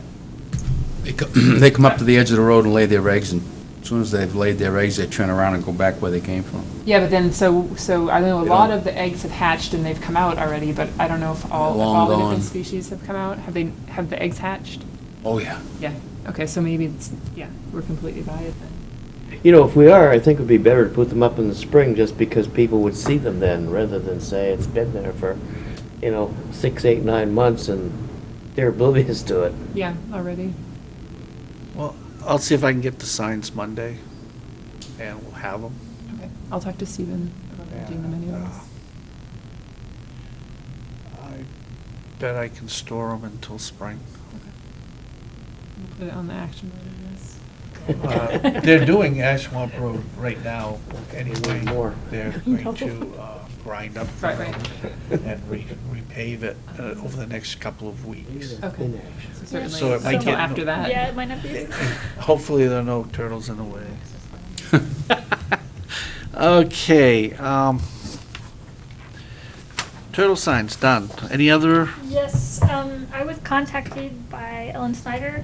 And I think me and Drew were contacted, and she suggested or asked whether the Conservation Commission might be interested in hosting another forum, this time related to issues surrounding the McAllen Dam. Maybe some, different perspectives of what's going on, and I think this would be more of an informational thing rather than a discussion of alternatives or anything like that. It would just be more like, let's put out the word and yeah. Well, it worked out last time. She did a wonderful job. That's what we're here for. So did she have any dates specific? No, or we hadn't is talked about that- dates. I said I would bring it up, and then if we had enough interest, then I'd follow up with her, and we could try to maybe sort some of the details out. So she could discuss about, if they, would she discuss issues like if they lowered the dam, the impact it would have on the little animals that live in the river?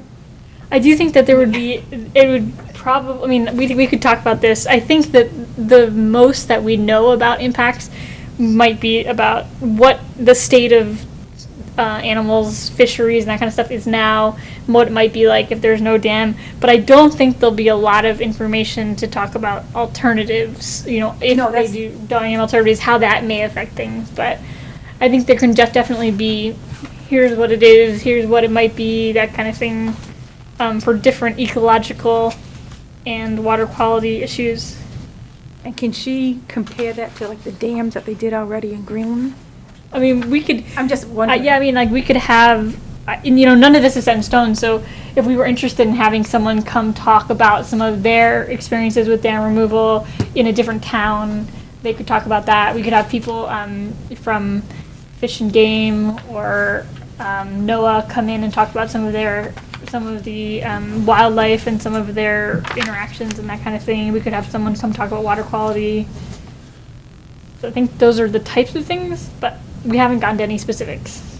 I would support it wholeheartedly, I think, in terms of the concept, but I'd like to see something that's fleshed out a little bit.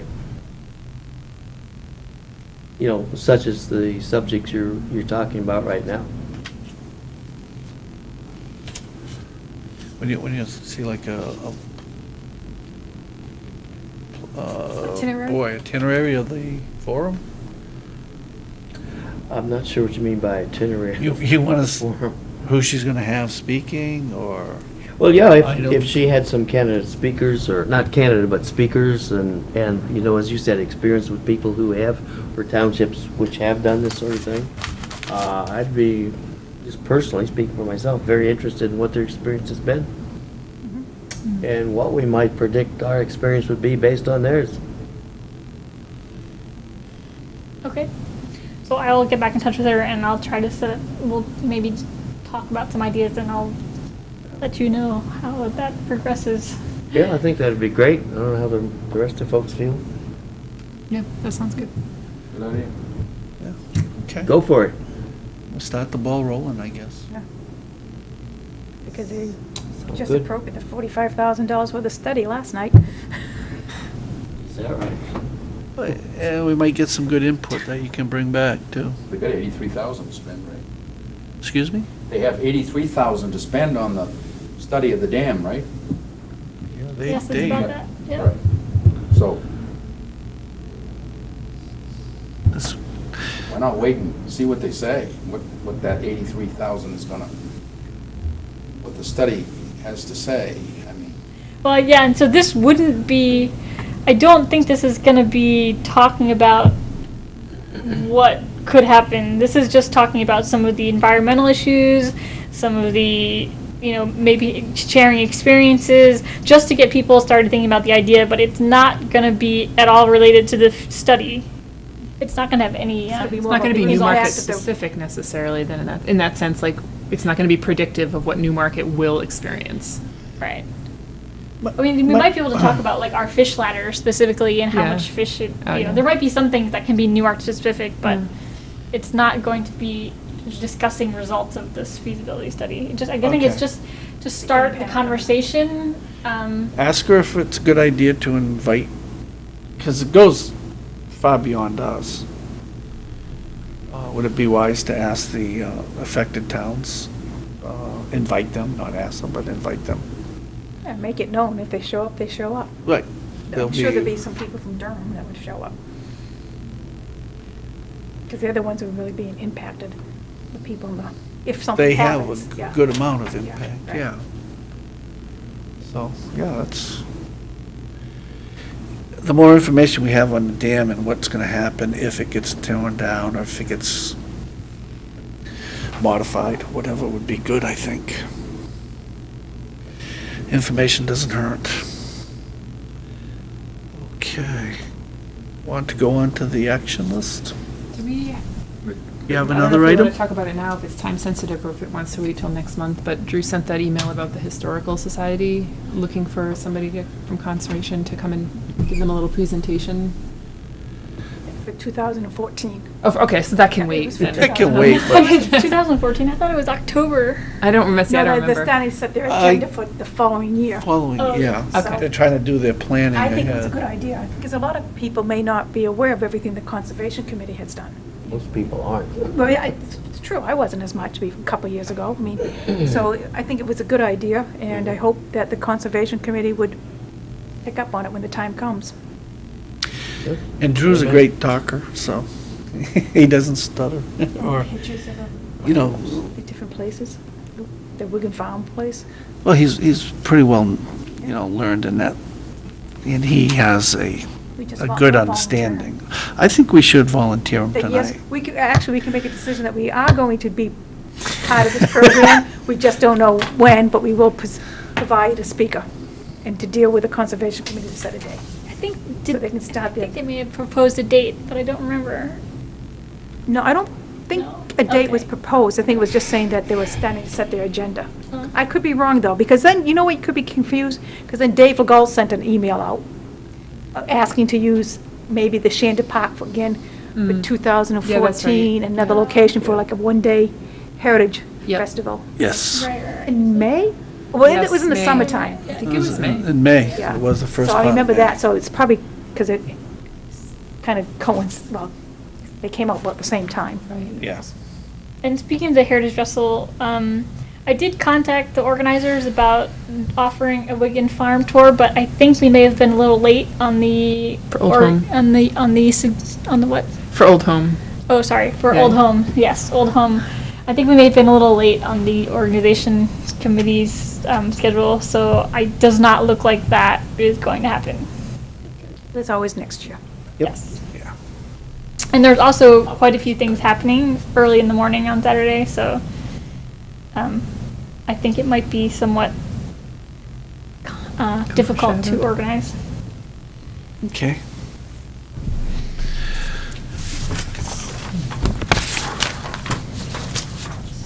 Action item?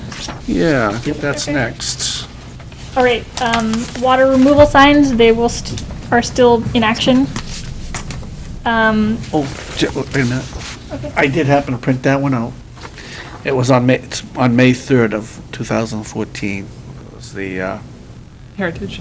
yeah, David Legault Newmarket Heritage Festival, and Rivermore Landing Parking Lot and Water Street Park. Is what, what they're looking for. So it's going to be trimmed back a bit, but, and they just mentioned they would like to see the pontoon boat ride again, so it's there if anybody wants to see it. Okay, I'm sorry, I didn't mean. The next action item is to add some information links onto the Conservation Commission website with reference to invasive species, presentations, nitrogen talks, and information about herbicide and pesticide usage. I don't think there's any action on that one. The next one was to discuss and plan a nitrogen mailer. So we saw some options. Jessica brought us some options last week for different ways that we might be able to go. And I think we need to decide whether or not we would want to try to put something together, and if a mailer is perhaps one of the ways that we would do that. Right, so one of the concerns, I think, was if we do a mailer, how much is that going to cost? Because we was talking about several $1,000s to do a mailer. If it's just, regular postage. We could probably do the postage through the town and get a bulk rate. Oh, like a bulk rate, okay. I think. I can check with Kathy, she would know probably. I can check Monday. That'd be great, yeah. I gotta stop and see Rick, so I'll do that too.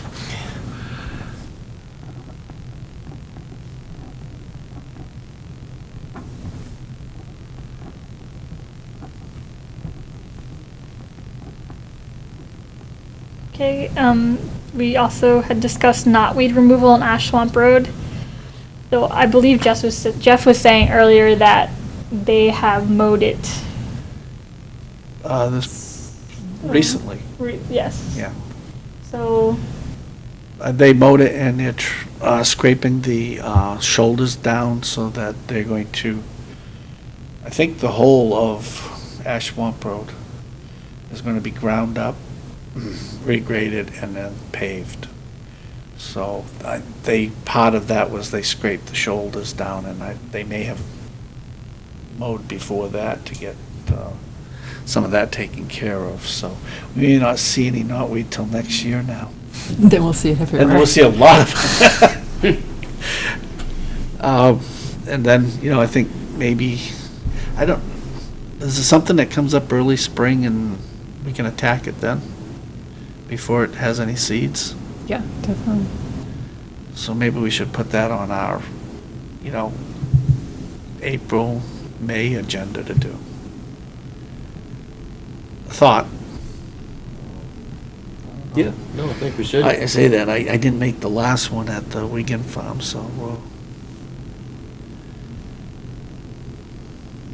Okay, and the last one on some of the recent items is to create a maintenance list for the things that the Conservation Commission does yearly. That's still on there. I don't think there's any progress on that. No, but, it's probably a good thing if we had something like that, because we do the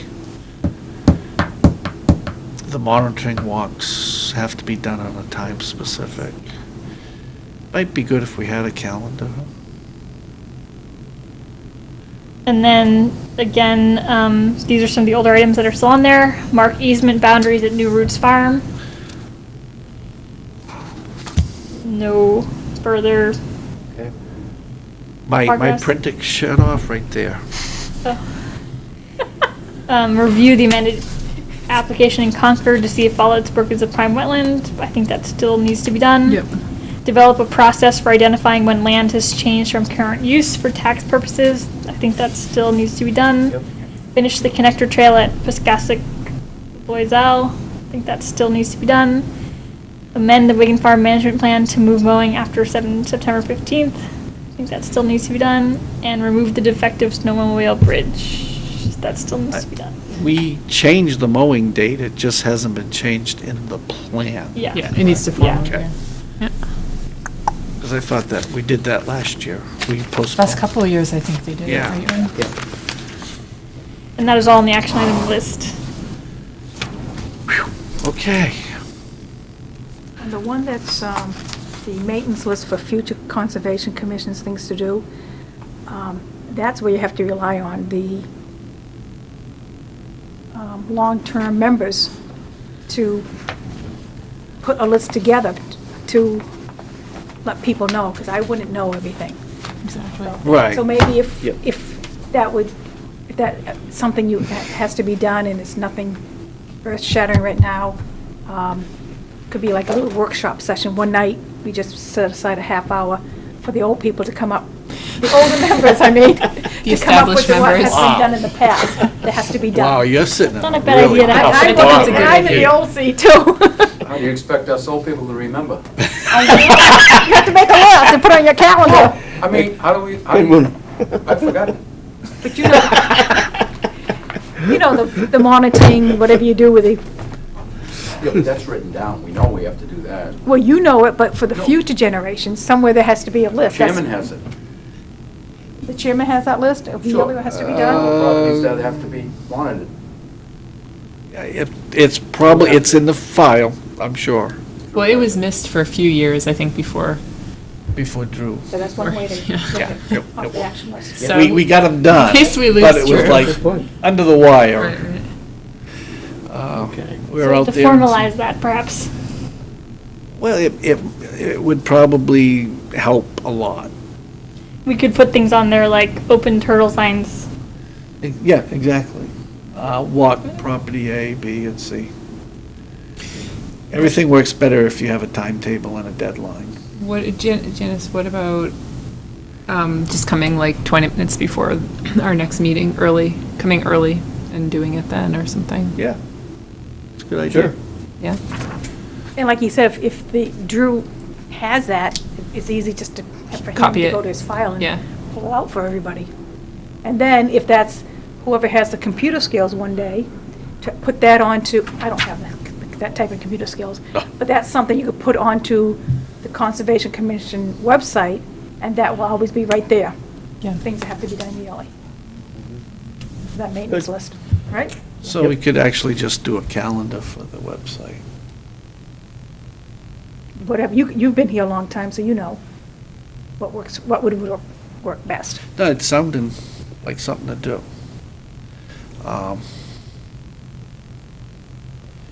And usually what happens when somebody brings it up, we give them the job to do it because,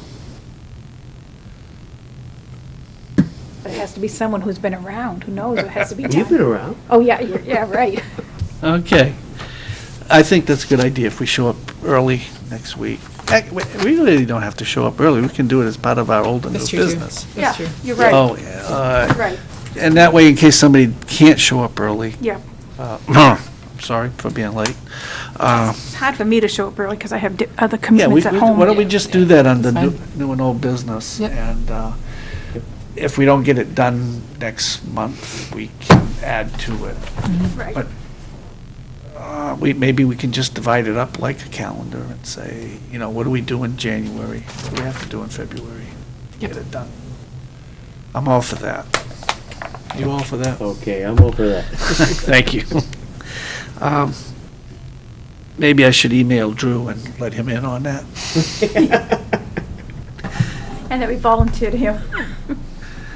Did Dave Legault need someone to do an approval or action item this month for that, or? No, Put that on no. the action list so we don't forget to do it next month? The correspondence? As in the past, we hoped the I think he has conservation would to offer give us up. an application form. He even checked the tides for us already, okay? And he's saying how they'll work.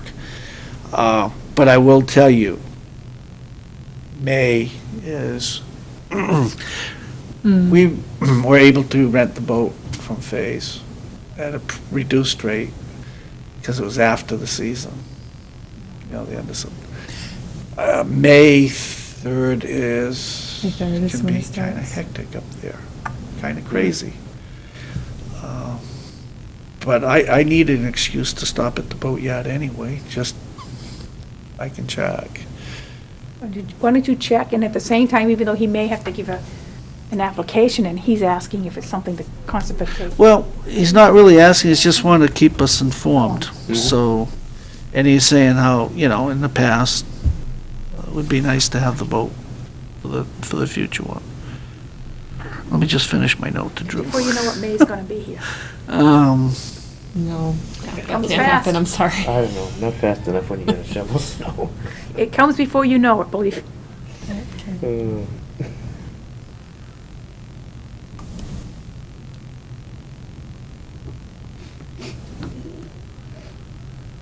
So Bruce, you have to take some vacation days off to get all this done. I don't, that's what happens to my day off. And yeah. So you're looking for everybody's, there's nothing else to discuss? Are you looking for a motion to adjourn? I will be as soon as I finish my note. You make it, he doesn't, Okay. I'm just gonna say, nothing to do with Okay, I'm gonna make a ju- motion to adjourn. I have a first, do I have a second? Second? I have a second, all in favor? Aye. Aye.